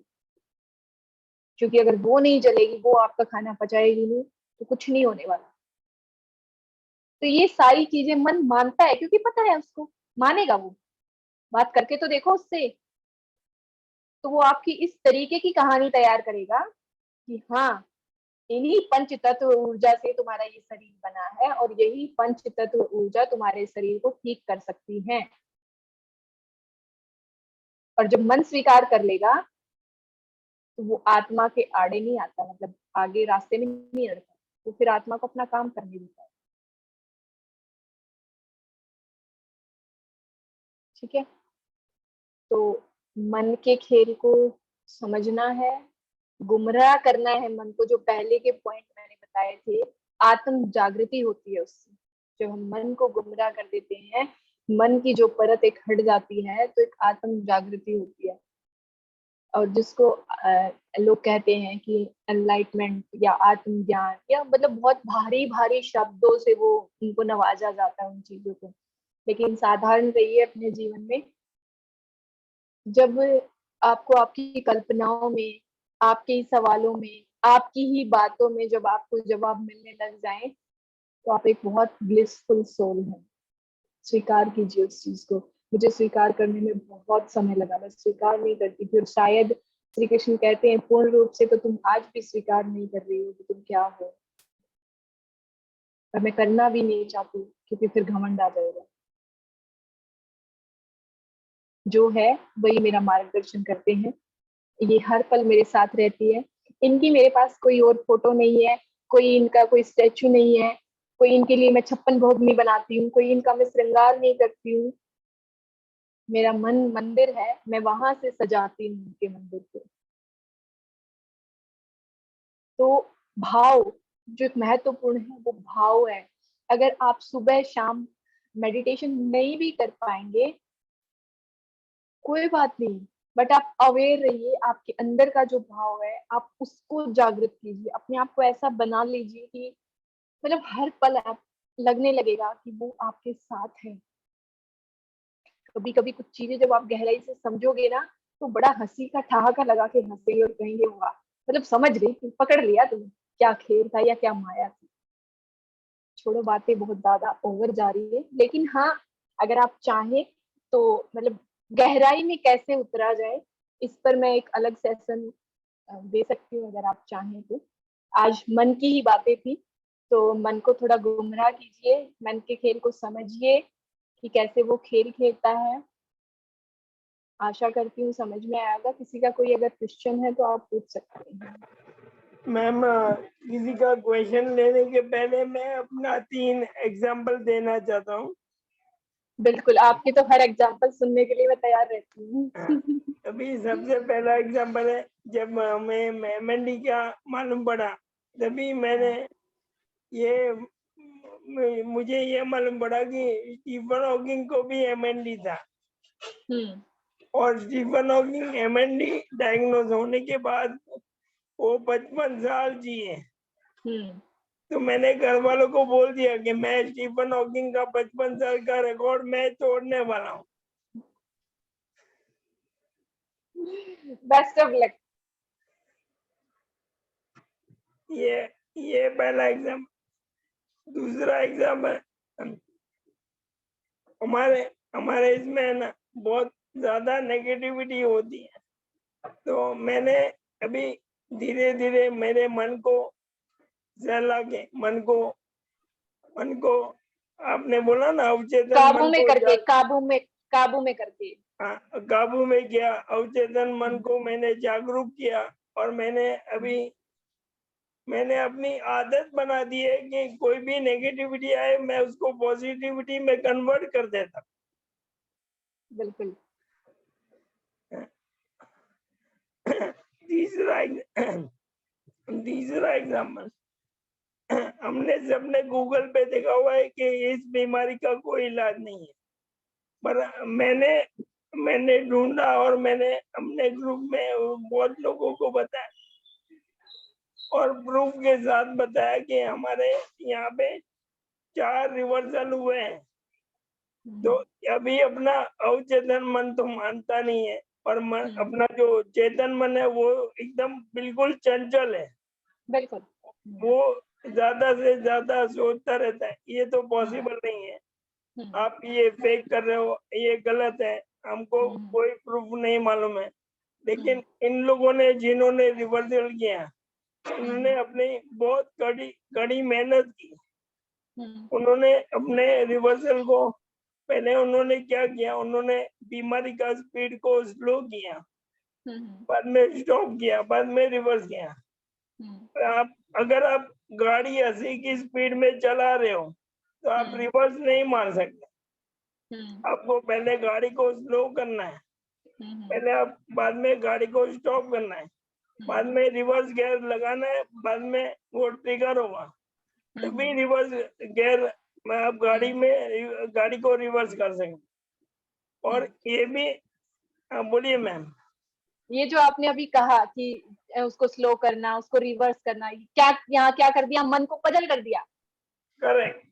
पजल कर दिया यहाँ पे मन को, है ना, करेक्ट। कि ये क्या हो रहा है ना। हमने मन को हमने आपने बोला ना राइट हैंड से खा रहे, कभी हमने लेफ्ट हैंड से खा लिया, तो मन को मन को भी सोचने में मजबूर कर दिया कि बिल्कुल। ये क्यों लेफ्ट हैंड से खा रहा है। हम्म और चौथा एग्जांपल फाइनल, आपने बोला ना कि हमको फोकस करना है। अभी मैं यूडीआईडी कार्ड के लिए एप्लीकेशन के लिए गया था। यूडीआईडी कार्ड के लिए आपको बहुत बड़ी हॉस्पिटल है, उसमें 50 डिपार्टमेंट है। अगर आप न्यूरोलॉजी में नहीं जाएंगे तो आपका यूडीआईडी कार्ड नहीं बनेगा। इसी तरह आपने कैसे बोला कि आप खाने के स्टॉल पे डायरेक्ट चले गए, हाँ हाँ वैसे ही हमको न्यूरोलॉजी डिपार्टमेंट में जाके हमारा यूडीआईडी कार्ड के लिए एप्लीकेशन करना है। ये बहुत इम्पोर्टेंट है। अगर हम कोई हाँ, और डिपार्टमेंट में गए तो हमारा कोई काम नहीं होगा। बिल्कुल नहीं होगा। वैसे ही हमको हमको अपने मन को और अपने मन के पावर को यूज करना है, और हमारा ट्रिगर हमने को रिवर्सल ट्रिगर करना है। और मैम बस मेरा इतना ही कहना था। बहुत अच्छा लगता है जब मैं आपको देखती हूँ। तो जो ऐसे लोग हैं जो इस तरीके से जी रहे हैं, आप सोचो कि उन्होंने अपने मन को काबू में किया हुआ, या उनके बॉस बने हुए हैं। जब कई बार वो मन जैसे बोलता है ना, बहुत ज्यादा चीजें बोल रहा है या बता रहा है आपको, तो मैं जैसे बात करती हूँ, ओ भाई तू चुप कर, बैठ, मुझे पता है तेरे पास क्या क्या जानकारी है और मुझे पता है तू मेरी कैसी कहानी बनाने की कोशिश कर रहा है, तो प्लीज अपनी जानकारी अपने पास रख। ठीक है, तो ऐसे भी करके आप मतलब बर्डन नहीं आने देना किसी चीज का, लाइफ को एंजॉय करते हुए आगे बढ़ना है। प्रेशर नहीं आने देना कि वो अच्छा ये मन अभी ऐसे कर रहा है तो मैं इसको कैसे जानती हूँ, नहीं, इसको प्यार से मात देनी है।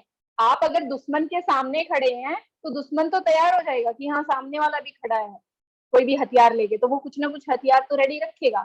लेकिन अगर आप उसके साथी बन जाते हैं या प्यार से, सबसे सबसे गहरी मार जो होती है, चोट होती है, वो होती है प्यार की। तो आप प्यार से, मजाक मजाक, दोस्ती दोस्ती, दोस्ती कीजिए उसके साथ। अच्छा, हाँ नहीं ठीक है, तेरे हिसाब से ठीक है, हाँ ये जानकारी तो सही है, लेकिन ये कहानी मेरी जिंदगी की नहीं है, किसी और की जिंदगी की होगी जहां से तू जानकारी लेके आया, उसकी होगी, मेरी नहीं है। इस तरीके से उसको हराना, ठीक है। वैसे तो कहते हैं मन के हारे हार और मन के जीते जीत है, लेकिन मैं कहती हूँ आत्मा को जागृत करना है और मन को थोड़ा सा हराना है। मैं थोड़ा सा उल्ट मतलब अपोजिट चीजें बता रही हूँ कि लोग कहते हैं मन के हारे हार है और मन के जीते जीत है, लेकिन यहाँ पर मैं कहती हूँ आत्मा को जगाना, क्योंकि यहाँ पृथ्वी पर आत्मा ही आई है, आत्मा का हिस्सा है मन एक, मन कुछ भी नहीं है, मन एक हिस्सा है आत्मा। तो आत्म जागृति करनी है, आत्मा का अनुभव करना, आत्मा से मिलना है। किसी का अगर कोई क्वेश्चन है तो हम ले लेते हैं। ग्रुप में किसी का कोई क्वेश्चन होगा तो आप हैंड रेज कीजिए, मैं आपको अनम्यूट का ऑप्शन दूंगा।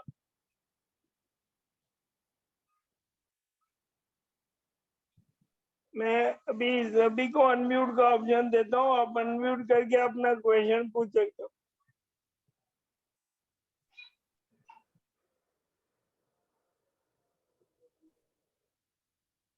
एक हीलिंग पावर को कैसे मतलब एक्टिवेट करना है, मैं आपको बताती हूँ कि जितने भी, जैसे इस मन को आप बताइए कि चमत्कार जो है, ठीक है, कि इतने चमत्कार हुए हैं लोगों के साथ, तो मेरे जीवन में भी चमत्कार तो होगा, क्योंकि चमत्कार ही तो है ये। मैं मतलब ये कैसे चल रहा है, ये शरीर कैसे चल रहा है, काम कर रहा है, ये एक चमत्कार ही तो है। गहराई में कैसे जाना, छोटी सी टिप्स बताती हूँ। बहुत से लोग कहते हैं कि हम गहराई में नहीं जा पाते या हीलिंग पावर जनरेट नहीं हो पाती है हमसे ना। मैंने क्या कहा, एक तो आप विचलित कीजिए, सबसे पहले उस मन को विचलित कीजिए। तो हाथ है, ठीक है, विचलित करना, आप अभी करके देखेंगे सभी लोग, ठीक है, रेडी हैं? 2 मिनट के लिए हम करेंगे, ठीक है। सो बहुत जोर से मतलब कि क्या हो रहा है बॉडी में, जितना भी आप कर सकते हैं, बहुत जोर से, बहुत जोर से। ये जो गर्म लग रहा है ना हाथों में, जो गर्म लग रहा है, ये हमारे शरीर की अग्नि है, ठीक है, जो चीजों को बर्न करती है। बर्न किसको करेगी? जो शरीर में अंदर गंदगी जमी हुई है, जो कोलेस्ट्रॉल जमा हुआ है, उसको बर्न करती है। कीजिए अब ऐसे पूरा खोल के, ऐसे पूरा खोल के, पूरा जोर जोर से, हाँ पूरा जोर जोर से। अब देखिए, देखिए ऐसे करके देखिए, धीरे धीरे, ज्यादा दूर मत लेके जाइए हाथों को।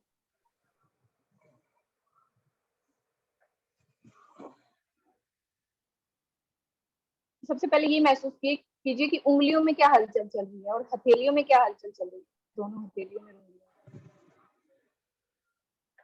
और अपने मन का, अपने मतलब पूरा फोकस इन दोनों के बीच में। आप पता है देख पाएंगे इसको, जैसे एक पागल होता है ना, उसको धुन चढ़ जाती है और वो बिल्कुल एक ही जगह ध्यान लगा के देखता है या एक ही धुन में कार्य करता है, ठीक उसी प्रकार अपने अपना फोकस एक मेंटल केस की तरह।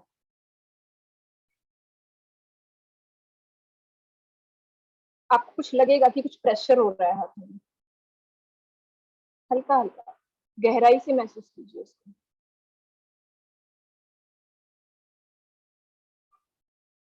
अब इससे आगे नहीं जा रहे मेरे हाथ।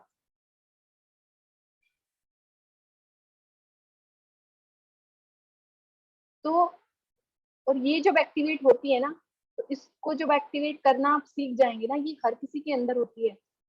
जब आप इसको डेली प्रैक्टिस कीजिए, इसकी दिन में कई बार कीजिए, ठीक है। और जब इसको आप एक्टिवेट करना सीख जाएंगे तो तुरंत इसको मतलब कि हाँ ये एक्टिवेट हो रही है, मतलब आपको विश्वास होगा कि मेरे अंदर पावर है। ये सिर्फ इसलिए कि आपको विश्वास होगा कि मेरे अंदर पावर है। जब ये महसूस, ये आप लगातार 20-21 दिन भी करेंगे ना, किसी किसी को तो 2-4 दिन में ही महसूस होने लग जाएगी, लेकिन आप 20-21 दिन प्लीज इसको जरूर कीजिए। जब आपको ये होगा ना, तो जैसे होता है ना कि किसी बारीक से बारीक चीज को ऐसे देखते हैं हम, ऐसे मतलब टकटकी लगाकर ऐसे देखते हैं, ठीक है। तो ऐसे आप जब आंख बंद करके, सबसे पहले तो विश्वास दिलाना है किसको, उस मन को, कि हमारे अंदर पावर है, एक्टिवेट हो रही है, एक्टिवेट हो रही है, ठीक है। पहले हाथों की झंझनाहट को महसूस करना, और वो झंझनाहट धीरे धीरे बढ़ती बढ़ती ऐसे फैलेगी, क्योंकि हम एक ऊर्जा है, हम एक ऊर्जा है, ठीक है। तो जब उसको मन को ये विश्वास हो जाएगा, तब वो हीलिंग पावर एक्टिवेट होने देता है, ठीक है।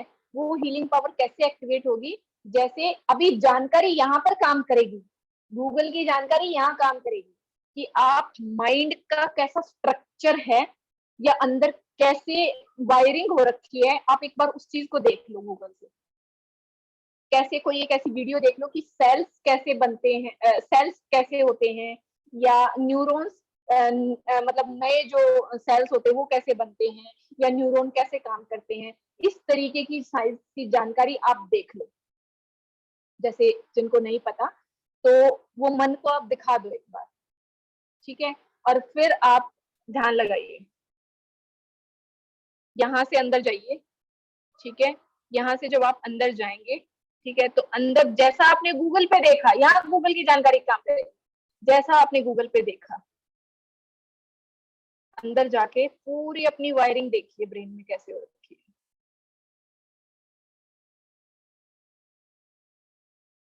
तो वहां पर अब अगर पूरा शरीर एक्टिव है, तो वहां पर वो पावर भी एक्टिव है। अब उस वायरिंग में कोई करंट सा, कोई बिजली सी दौड़ रही है।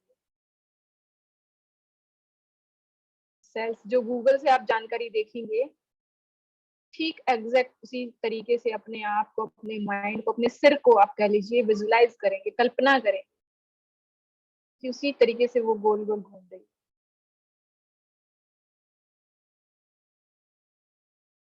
और वहां से वो इतनी पावर एक्टिवेट हो रही है उन वायरिंग के अंदर से, वो जो सेल्स हैं उनके अंदर से वो पावर एक्टिवेट हो रही है,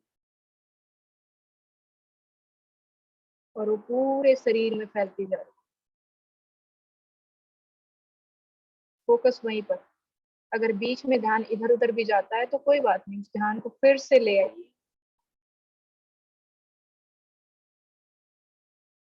तो चारों तरफ देखिए, सिर के पिछले हिस्से में, अगले हिस्से में, दाएं बाएं, चारों तरफ देखिए।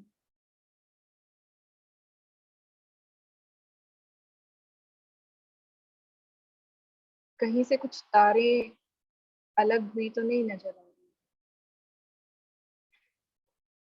मतलब जो भी जिस तरीके की आप वीडियो देखेंगे, या अपने आप से अभी फिलहाल जैसा आप विजुलाइज कर पा रहे हैं,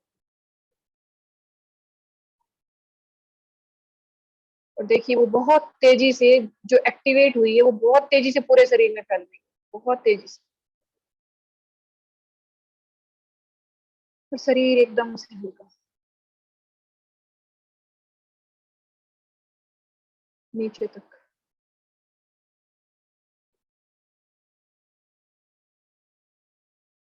बिजली के करंट की तरह, जैसे तारों में बिजली दौड़ती है, ठीक वैसे ही पूरे शरीर में ऊर्जा दौड़।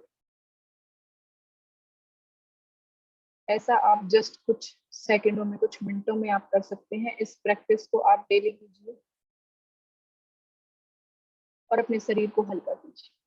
जैसे मैंने क्या बताया कि आदत जब हम बना लेते हैं, तो हीलिंग की आदत बनाइए, हीलिंग, वो हीलिंग पावर को एक्टिवेट करने की आदत बनाइए अपनी। ऐसी आदत बनाइए लगातार। अगर आप चाहें तो मैं 20-21 दिन आपको करवा सकती हूँ प्रैक्टिस, क्योंकि वो जब एक्टिवेट होती है ना, तो अगर कहीं बॉडी में दर्द होता भी है ना, तो वो दर्द बिना दवाई के ठीक हो जाता है जब वो शुरू हो जाती है आपकी एक्टिवेट होनी। मैं ये नहीं कहती हर किसी की एक्टिवेट हो, लेकिन हम कोशिश तो कर सकते हैं ना। हम बोल रहे हैं, श्वास ले रहे हैं, सेम ऊर्जा है जो हमें चला रही है, आपको भी और मुझे भी। तो आपकी क्यों नहीं एक्टिवेट हो सकती? आपकी भी तो हो सकती है।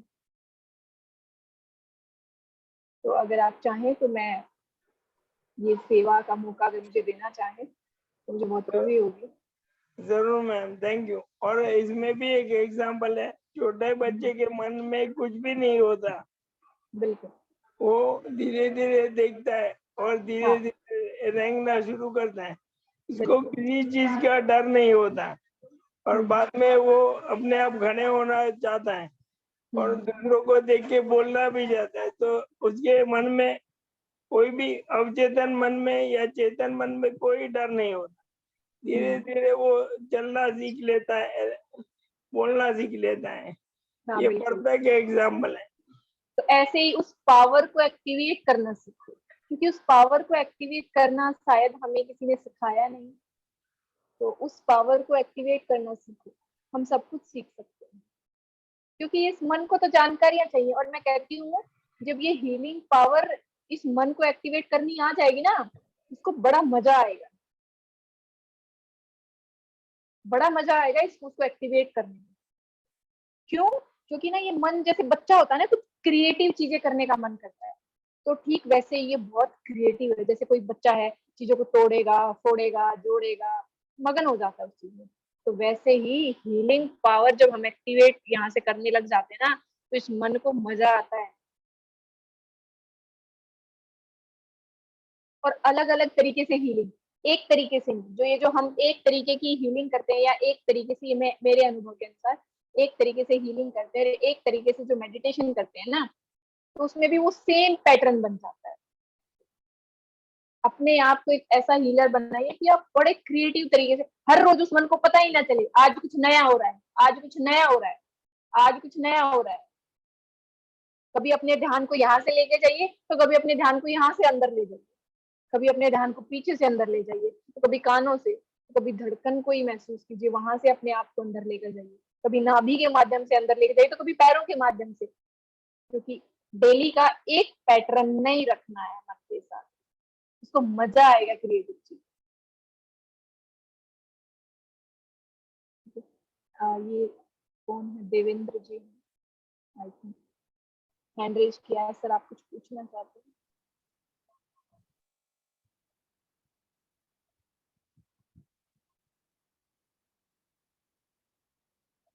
हेलो।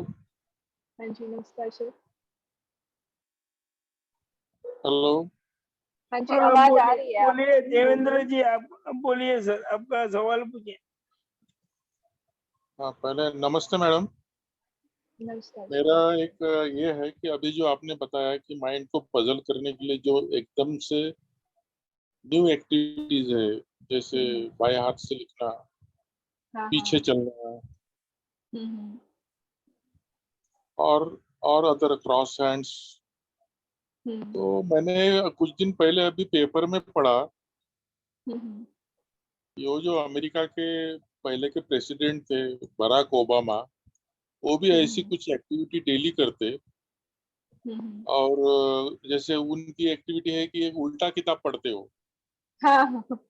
हाँ, हाँ। तो उसमें आगे लिखा था कि इससे हम्म, न्यूरॉन्स बढ़ते हैं करके। न्यू बिल्कुल न्यूरॉन्स। हाँ। बढ़ते हैं, बिल्कुल बढ़ते हैं। मैंने क्या कहा? आत्मा जो एक ऊर्जा का भंडार है, वहां वो मन अपने हथियार छोड़ देता है और कहता है कि अब आप संभालो। तो वो न्यूरॉन जो है वो जनरेट कर सकती है, वो आत्मा, वो पावर।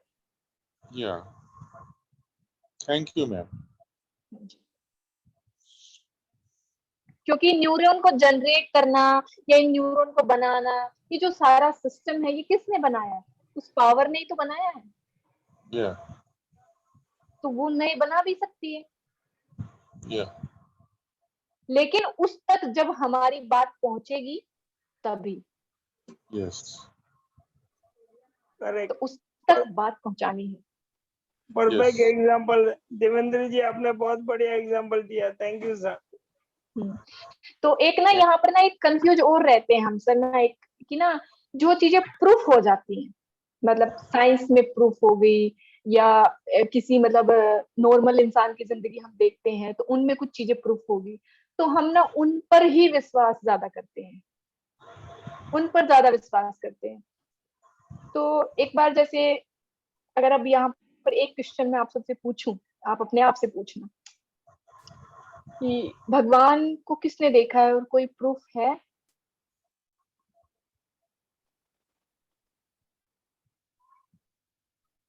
आत्मा को किसी ने देखा है, कोई प्रूफ है? फिर भी लोग मानते हैं और उसकी बातें होती हैं। तो जो आपके जीवन में हो रहा है या जो आपके अनुभव हैं, उनको बिना किसी प्रूफ के आप क्यों नहीं स्वीकार करते हैं?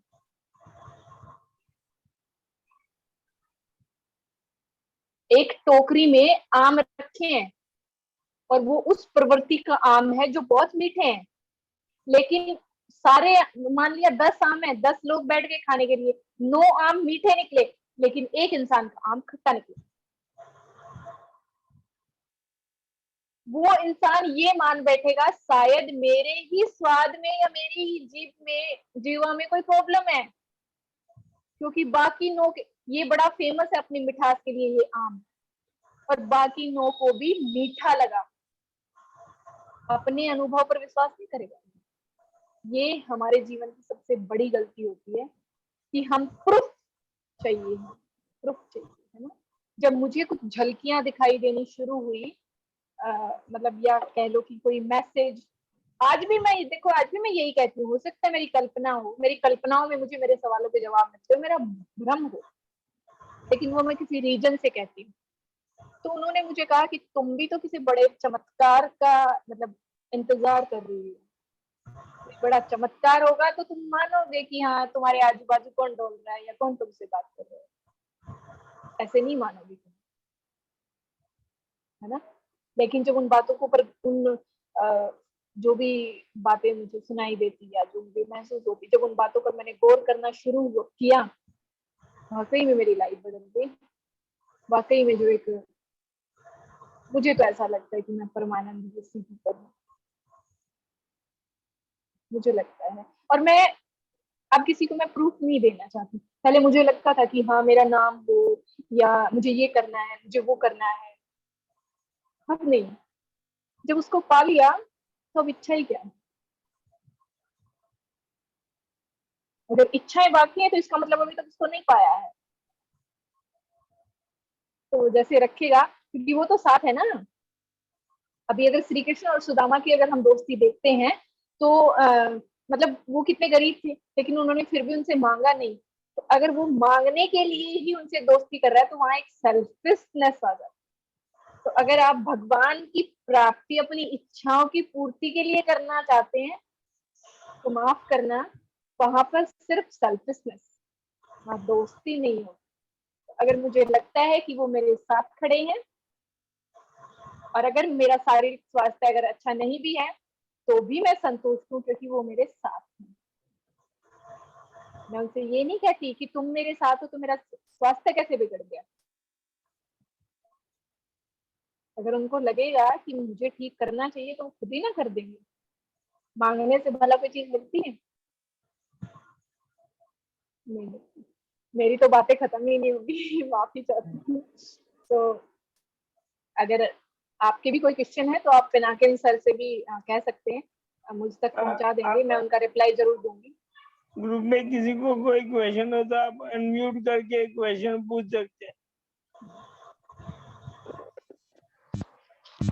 मैम हाँ। आपकी आशा मैम बोलिए मैम। हाँ जी, मैं नमस्ते सबको नमस्ते। सबसे पहले अपनी बात ये बोलूंगी कि मुझे, मैम आशा मैम आप वीडियो ऑन करेंगे तो और भी अच्छा लगेगा।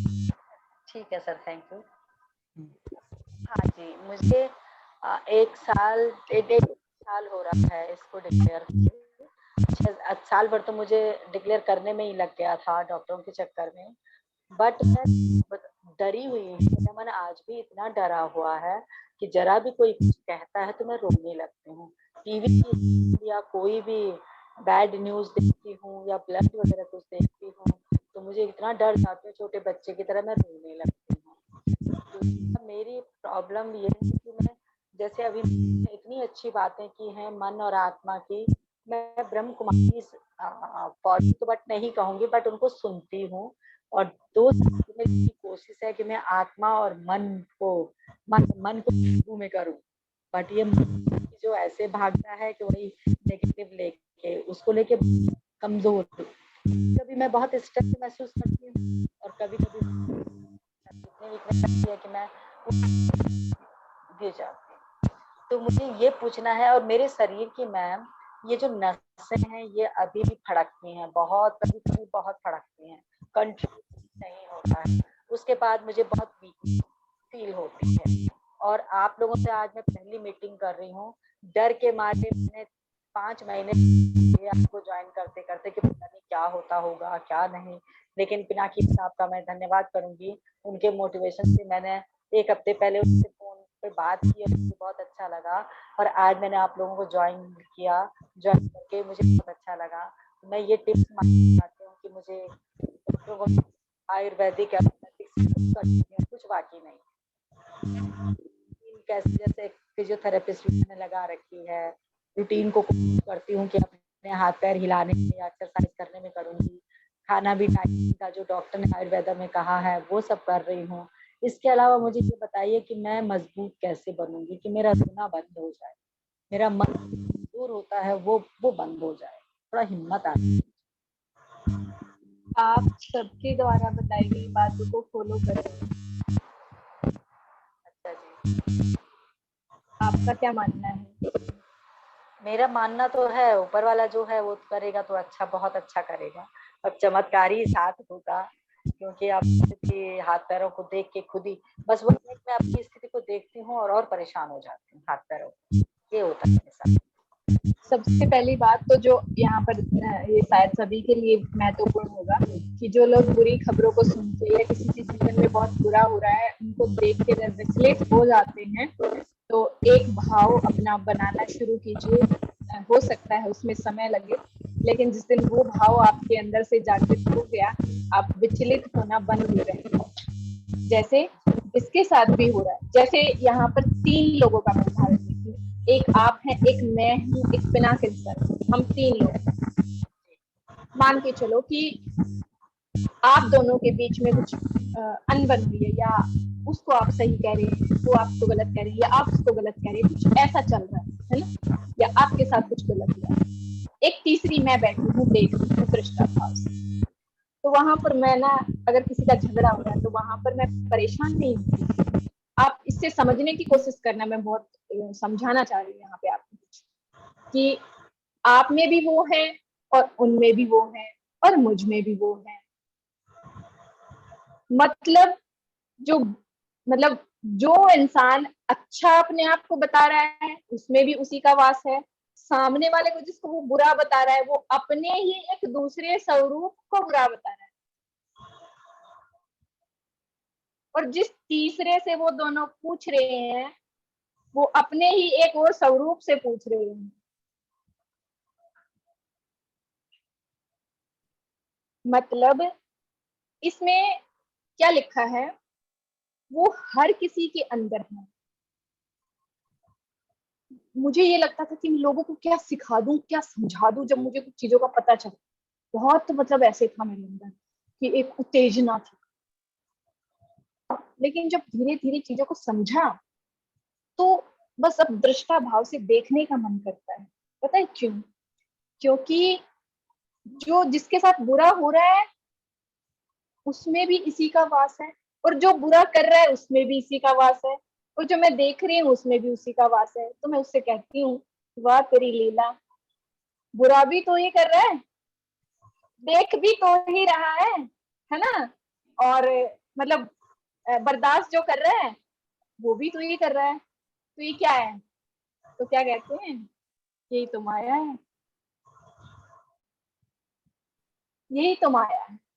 तो यहाँ पर क्या समझना है इस चीज से हमें, कि सब कुछ जो हो रहा है वो कर्मा के आधार पर तो हो रहा है, कि एक स्वरूप मेरा किसी दूसरे स्वरूप को सजा दे रहा है, मेरा एक अंश किसी मेरे ही दूसरे अंश को सजा दे रहा है, क्योंकि उसने वैसा कर्मा किया है और उसके हाथों से सजा मिलनी है। जैसे यहाँ पर जो उन्होंने मुझे समझाया है कि शनि देव को सब बुरा मानते हैं कि उसकी बुरी नजर से मतलब बच के रहिए, लेकिन पता है शनि देव की कोई गलती नहीं है, क्योंकि उनको वो कार्य सौंपा गया।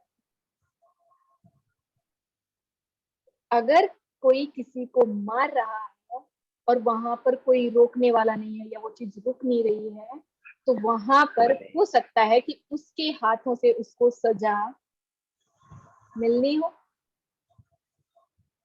बहुत गहरे गहरे प्रश्न मैं करती हूँ। मैंने कहा जहाँ ये बलात्कार हो रहा है या कोई किसी को जान से मार रहा है, तो क्या वहां भी आप ही हो? हाँ, जो उनका जवाब आता है कि वहां भी वही। तो मैंने कहा ये क्यों? क्या तुम खाने में हर रोज मीठा खा सकती हो? मैंने कहा नहीं। तुम्हें तीखा भी चाहिए? मैंने कहा हाँ। तो इस संसार में क्या सब लोग एक रंग के कपड़े, एक जैसा खाना, एक जैसी आंखें, एक जैसा नाक, एक जैसा स्वभाव, कैसी होगी ये दुनिया? मैंने कहा बड़ी फीकी होगी। जीने में मजा आएगा? मैंने कहा नहीं। कोई किसी को मारेगा नहीं, कोई किसी को सजा नहीं देगा, सब बिल्कुल। तो इस सृष्टि का तो अंत ही होगा। कहते हैं मुक्ति चाहिए। अगर एक किसी को मुक्ति का रास्ता मिल गया, मोक्ष का अगर किसी को रास्ता मिल गया, आपने देखा होगा बहुत सारे साधु सन्यासी हैं जो हिमालय में कहीं गुप्त बैठे हैं। अगर ज्ञान बांटने से बढ़ता हो तो वो क्यों नहीं बांटते? अगर उनको मोक्ष का रास्ता मिल गया है तो उनको वो ऊर्जा, वो पावर, वो रोकती है मोक्ष का रास्ता दूसरों को बताने से। पता है क्यों? क्योंकि अगर मोक्ष का रास्ता सबको पता चल गया, सबने ग्रस्त जीवन त्याग दिया या संन्यास धारण कर लिया, इसका जो खेल है वो तो खत्म ही हो जाएगा। सृष्टि आगे कैसे बढ़ेगी? इसने, मैंने कहा कि जब आपने मतलब जब इस सृष्टि की रचना की, जैसे सागर मंथन की बात करते हैं, ठीक है, कि सागर मंथन जब हुआ तो उस समय भी राक्षसों का वास था, है ना? तो मैंने कहा जब सृष्टि आपने ही रची तो राक्षसों को क्यों बनाया? गहराई से समझना इस बात को। ये सवाल मैं सीधी करती हूँ, मुझे घूम फिर के कहाँ से जवाब मिलते मुझे नहीं पता, मुझे मिल जाते हैं और मैं संतुष्ट हो जाती हूँ, ठीक है। मैंने कहा जब आपने सृष्टि की रचना की तो इन राक्षसों को क्यों बनाया? राक्षसों के अंदर भी वही ऊर्जा है जो देवताओं के अंदर है, पता है? हर किसी के अंदर वही ऊर्जा है। तो उनको बनाया क्यों? कि हर किसी को जब बनाया है तो हर किसी के अंदर उसका, उस ऊर्जा का एक अंश है। और जब उसने क्रिएट किया है, रचना की है इस ब्रह्मांड की, तो उसका अंश जिस जिसके अंदर है उन सब के अंदर रचना करने की क्षमता है। वो स्वतंत्रता हर किसी को है। अब कुछ चीजों से मिलकर वो बनी है, तो अब उनके पास स्वतंत्रता है, वो अपनी किन चीजों को बढ़ाना चाहते हैं। तो ऐसे ही कुछ लोगों ने अपने अहंकार को बढ़ा दिया। कुछ जो आत्माएं थी उन्होंने अपने अहंकार को बढ़ा लिया और वो बढ़ते बढ़ते बहुत बढ़ गए। ये कब हुआ? ये क्यों हुआ? क्योंकि उन्होंने कहा कि रचना तो की, लेकिन उस अभी तुम दो बच्चों को नहीं संभाल पाती, मैं इतने सारे ब्रह्मांड को कैसे संभालता? तो मैंने सब कुछ ऑटोमोशन मोड पे छोड़ दिया। इस तरीके से क्रिएट किया सब कुछ कि सब कुछ ऑटोमेटिक चलता रहे। अभी हम सोचते हैं कि कोई बही खाता लेकर बैठा है और हमारा हिसाब किताब कर रहा है, तो उन्होंने जो सब कुछ छोड़ा हुआ वो ऑटो मोशन मोड पे है, ऑटोमेटिकली, कि आपके अंदर 5 चीजें दी, मतलब आपको एक दुकान में घुसा दिया, आपके पास स्वतंत्रता है, वहां पे 5 चीजें हैं, उन 5 चीजों में से आप कौन सी चीज ज्यादा अपने घर लेके आ रहे हैं। अब वो ज्यादा चीजें अपने घर क्यों लेके आ रहे हैं, क्योंकि आप उनका अनुभव लेना चाहते हैं कि आप ज्यादा जैसे यहाँ पर अगर मैं शाकाहार और मांसाहार को अगर मिक्स करना चाहूँ उदाहरण के तौर पे, कि जैसे आप अनुभव लेना चाहते, आपने शुरुआत में कोई 5 चीजें देखी जो नई आई है, जो मार्केट में या उस दुकान में नई आई है, आप 5 चीज देख रहे हैं, आप उनके बारे में कुछ नहीं जानते, ठीक है, तो आपके पास स्वतंत्रता है, आप उन 5 में से किसका अनुभव पहले लेना चाहेंगे। अगर आप 5 चीजों को चखते हो, 5 चीजों में से आपको एक मांसाहारी वाली चीज है वो ज्यादा अच्छी लगती है, जाहिर सी बात है अपने जीवन में आप उतार लोगे उसको और बार बार खरीद के लाओगे।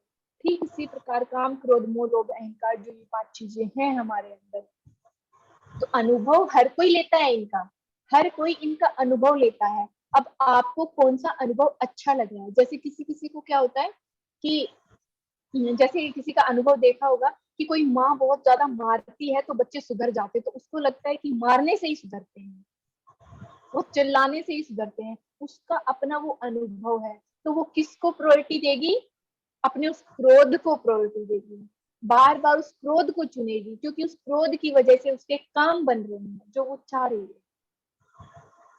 तो जिसने अपनी जिस चीज को बढ़ाना चाहा उसकी वही चीजें बढ़ती चली गई, तो बोला मैं कहाँ से दोषी हुआ, मैं कहाँ से दोषी हुआ। अब हर किसी के पास स्वतंत्रता है, क्यों है स्वतंत्रता हर किसी के पास, क्योंकि हर किसी के अंदर बोलते पगली मेरा ही अंश है, तो मैं अपने ही अंश को बंधन में कैसे रखूं। क्या तुम अपनी औलाद को इतना बंधन में रखोगी कि वो अपनी मर्जी से कुछ ना कर पाए। तो जो मेरे जो अंश हैं अनेकों रूपों में, उनको मैं बंधन में कैसे रखता, और अगर मैं उनको बंधन में रखता तो सब कुछ मुझे ही चलाना पड़ता, इतना सब कुछ मैं क्यों मतलब भार लूं, क्यों मैं बर्डन लूं। तो सब कुछ इस तरीके से बनाया कि सब कुछ ऑटोमेशन मोड पे है। जिसने जो चीज ज्यादा पसंद की, जिसने जो चीज अपने जीवन में ज्यादा अपनाई, फिर उसका परिणाम भी उसको बाद में मिला, वो मिलेगा, परिणाम मिलेगा, क्योंकि जिस तरीके का भोजन आप ला रहे हैं, घर में खा रहे हैं, बाद में स्वास्थ्य पर तो उसका असर पड़ेगा ना। एक आप सिर्फ हरी सब्जियां खाएंगे और एक मांस मीट खाएंगे आप, या तली हुई चीजें खाएंगे, तो उसका प्रभाव तो पड़ेगा। ये नियम बनाए हुए। तो ऐसे ही जिसके जीवन में काम, क्रोध, मोह, लोभ, अहंकार, जो चीज ज्यादा बढ़ी उसी का उसको परिणाम मिला। और जो समझ जाता है सत्य क्या है, किसी भी चीज को बढ़ने नहीं देना, बैलेंस रखना, और मोक्ष क्या है, इन सब चीजों को त्याग देना। मुझे नहीं पता, मेरे पास कोई प्रमाण नहीं है, बस उसने बताया और मैंने मान लिया।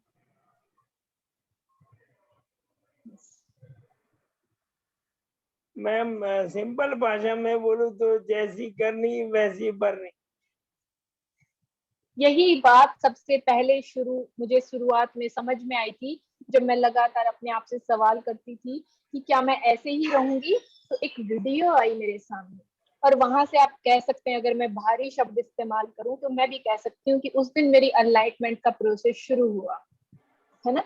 तो वहां से मुझे समझ में आया कि दीप्ति जैसी करनी वैसी भरनी। अगर मैं कुछ भोग रही हूँ, मतलब अगर मुझे कुछ कष्ट हो रहा है, तो कुछ तो किया ही होगा, कुछ तो किया होगा।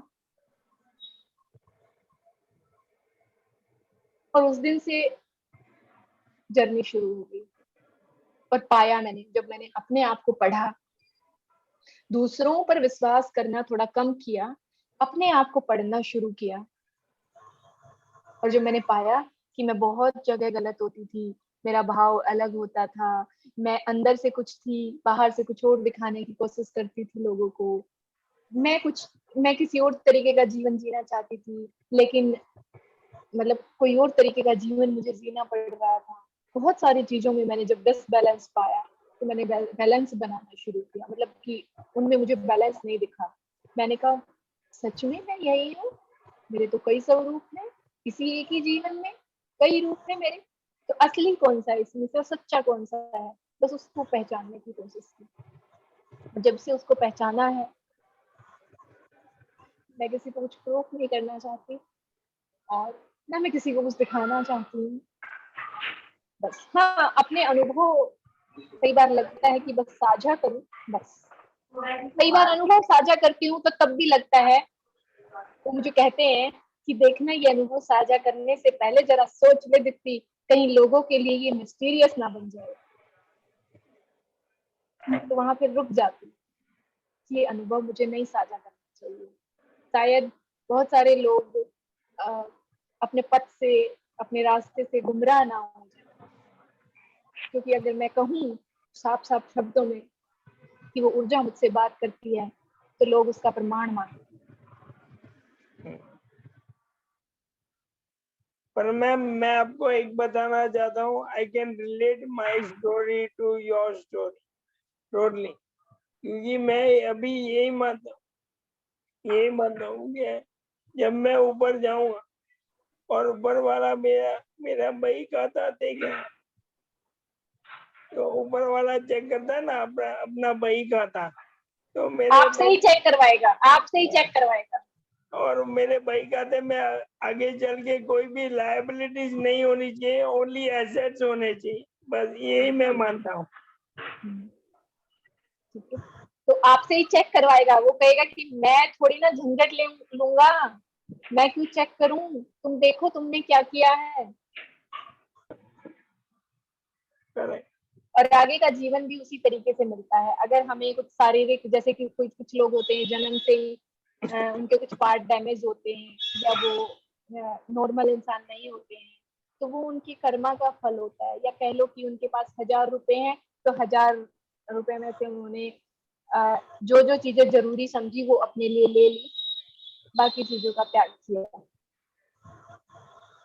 ठीक है, तो ये बहुत इनको समझने में मैं कहूँ तो समय लग जाता है थोड़ा सा।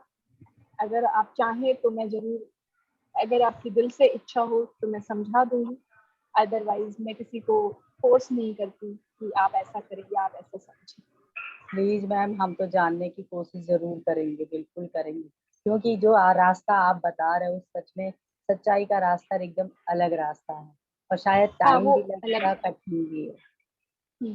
कठिन भी है, क्योंकि जैसे अभी मेरी कह लो भक्ति पर या मेरी आस्था पर जो सवाल उठे, या परिवार ने ही उठाए या जो मुझे जानते हैं उन्होंने उठाए कि तुम्हारे घर में इतना कष्ट क्यों, अगर तुम्हें लगता है कि वो पावर तुम्हारे साथ है, या तुम्हारे हिसाब से सब कुछ क्यों नहीं चल रहा है।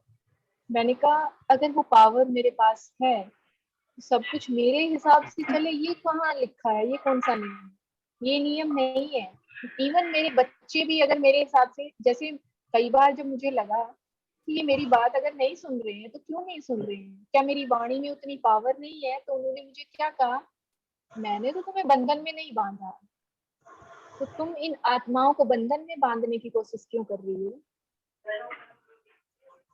अगर वो तुम्हारी सुनने लगे बिल्कुल एज इट इज, तो तुम तो जो तुम बनाना चाहती हो उनमें, जैसे तुम चलाना चाहती हो वैसे चलाओगी। उनका जो जीवन होगा, वो जो अनुभव लेने के लिए आए हैं, उनका क्या होगा। तो पूर्ण रूप से जो एक आशा रखते हैं लोग कि वो बच्चे या वो परिवार वाले वो हमारी बातें सुने, क्या तुम पूर्ण रूप से किसी की बातें सुनते हो। नहीं, तुम तो उसकी भी नहीं सुनते, तुम तो उसकी भी नहीं सुनते पूर्ण रूप से, तो तुम कैसे आशा कर लेती हो कि, और कैसे तुम किसी को बंदी बनाकर जीवन व्यतीत करने के लिए मजबूर कर सकती हो कि मेरी सुनो, मेरे हिसाब से चलो। तुम्हारे अनुभव कुछ और हैं, तुम्हारे लिए जिंदगी का मतलब कुछ और है, उनके लिए कुछ और हो सकता है, तो कुछ और अनुभव लेने आए होंगे। तो बस दृष्टा भाव से बैठ कर देखो इस माया को, तो बहुत खूबसूरत लगती है मुझे ये माया। अगर किसी के साथ बुरा भी हो रहा है मैम, जो आपका सवाल था कि आप विचलित हो जाती हैं, तो वहां पर आप एक ही भाव से देखिए उनको कि वो जो बुरा हो रहा है शायद कुछ ऐसा कर्मा किया है। और कष्ट कहाँ से मिलता है? अगर मैंने बाहर के लोगों की बातों को सुन के कुछ मतलब फील करना छोड़ दिया कि उनका मुझे कोई फर्क ही नहीं पड़ता उनकी बातों से, तो जाहिर सी बात है अगर मुझे कोई तकलीफ देनी होगी तो मेरे आसपास के लोगों से ही होगी। जिस लेवल की आपको पीड़ा मिलनी होगी उस लेवल की पीड़ा, जो कार्य, जो सजा आपको दे के मिल सकती है, जैसे किसी को अगर बलात्कार से अगर जो पीड़ा, मानसिक पीड़ा अगर किसी को मिलती है, उस प्रकार की पीड़ा अगर उसको कुछ मिलनी होगी या कोई सीख देनी होगी तो वैसा ही कुछ उसके साथ होता है। अभी कोई राक्षसों की कोई पुरानी जो कंस की जो दुश्मनी थी उनके साथ, विष्णु के साथ, उनके चक्कर में आप ये देखो कितने सारे लोग जो मारे गए, जो तो वीडियो जाएगी इसमें मेरी वीडियो भाईजान मैं बात अब जो म्यूट कंस, करेंगे प्लीज म्यूट। आज का सेशन वैसे भी बहुत लंबा हो रहा है, अगर आप चाहें तो मैं गीता के बारे में या इन सब चीजों के बारे में फिर किसी दिन समझाऊं। जरूर तो मैंने कर दिया। जरूर जरूर मैम, हम आगे दूसरा एक सेशन जरूर रखेंगे। हाँ, बहुत बहुत बहुत धन्यवाद मैम, बहुत बहुत बहुत अच्छा लगा आप लोगों से मिलके बात करके। प्रणाम करती हूँ मैं। आपने सुना, ये मेरा सौभाग्य है कि कोई मुझे बहुत सुनता है। अच्छा लगा, ये हमारा सौभाग्य है कि आपसे हम जुड़े हैं मैम किसी किसी तरह से। अगर आप चाहें तो मैं जरूर समझाऊंगी बिल्कुल चीजों को। बिल्कुल बिल्कुल मैम, बिल्कुल बिल्कुल जरूर। जरूर मैम, अगला सेशन हम जरूर रखेंगे। आपका बहुत बहुत धन्यवाद मैम। Thank you. बार बार एक ही बात कहना चाहूंगी, अपने अंदर उतरिए, अपने अनुभव को देखिए, दूसरों के अनुभव को, दूसरों के प्रूफ को, मतलब अगर अच्छे हैं आपके जीवन पे, वो अच्छा प्रभाव डाल रहे हैं तो आप देखिए। तो मैं तो बात करना चाह रहा हूँ तो कहाँ से होगी? हो तो रही है म्यूट। मेरी कहाँ हो रही है? बात सर आपकी आवाज आ रही है अगर आप बात करना चाह रहे हैं। हाँ नमस्ते मैम, मेरी आवाज आ रही है? हाँ जी जी, नमस्ते नमस्ते नमस्ते सर। सर नमस्ते। मेरा एक क्वेश्चन था आपसे, अभी आप जैसे कह रहे थे जैसी करनी वैसी भरनी, तो सर मुझे इसका पता करना था कि ये मतलब ऐसा मुझे कैसे मालूम पड़ा कि मेरी कैसी करनी है और कैसी भरनी हो रही है मेरे साथ, ये मैं समझ नहीं पा रहा सर इस चीज के लिए। सर वो पूरा अपने कर्मा पे डिपेंड है। Everything is depending upon our Karma. अभी जी जी जी क्या कर्मा अपने किए ये जन्म में, पिछले जन्म में, वो तो हमें नहीं पता। जी जी। तो यही तो होता है, अपने कर्मा पे अपने को ध्यान देना है। और अपने कर्मा अगर नेगेटिव कर्मा है तो अपने को इस जन्म में अभी जितना जी भाग्य है उतना उसमें अपने को अच्छे कर्म जी करना है, तो नेगेटिव कर्म अपने कम हो जाएंगे। जी सर, जी सर। मैं कोशिश करूंगी। पहले मैंने YouTube पर अपनी वीडियो डालनी बंद की हुई थी कुछ समय से। आप कह लो कि मैं किसी डीप प्रोसेस में, गहरे चिंतन में थी, तो मैंने वो चीजें नहीं डाली थी। लेकिन अब एक इच्छा होती है कि मैं, क्योंकि बहुत सारे लोग गीता को नहीं समझ पाते, कि अगर इसको हम समझ लेते हैं तो आई थिंक हमारे सारे सवालों के जवाब हमें मिल जाते हैं। तो कोशिश करूंगी कि अब इच्छा होती है कि मैं वो वीडियो जिस तरीके से ये मुझे समझ में आई है, या मैं ये कहूँ इन्होंने जैसे इनको समझाया था वैसे मुझे समझाया है, उस तरीके से मैं वीडियो के माध्यम से वो जानकारी साझा करूँ सबके साथ। तो मैं बहुत जल्द इसकी वीडियो बनानी शुरू करूंगी कि कैसे हम इसमें लिखी हुई बातों को समझ के और अपने जीवन में क्या हो रहा है उसको समझ सकते हैं। तो आप वो देखिए, जी जी आपको जी कर्मा जरूर समझ में आएगा, कर्मा का चक्र। ठीक है, thank you ma'am, thank you. ठीक है सर। थैंक यू मैम, आपका Okay. बहुत बहुत धन्यवाद हमारे पूरे ग्रुप की तरफ से। आप सभी का भी बहुत बहुत शुक्रिया। Thank you ma'am, thank you. अभी सभी लोग आप अपना धन्यवाद मैम को बोल सकते हैं अनम्यूट करके। आप सभी लोग अनम्यूट करके मैम को धन्यवाद अपना फाइनल जवाब दे सकते हैं।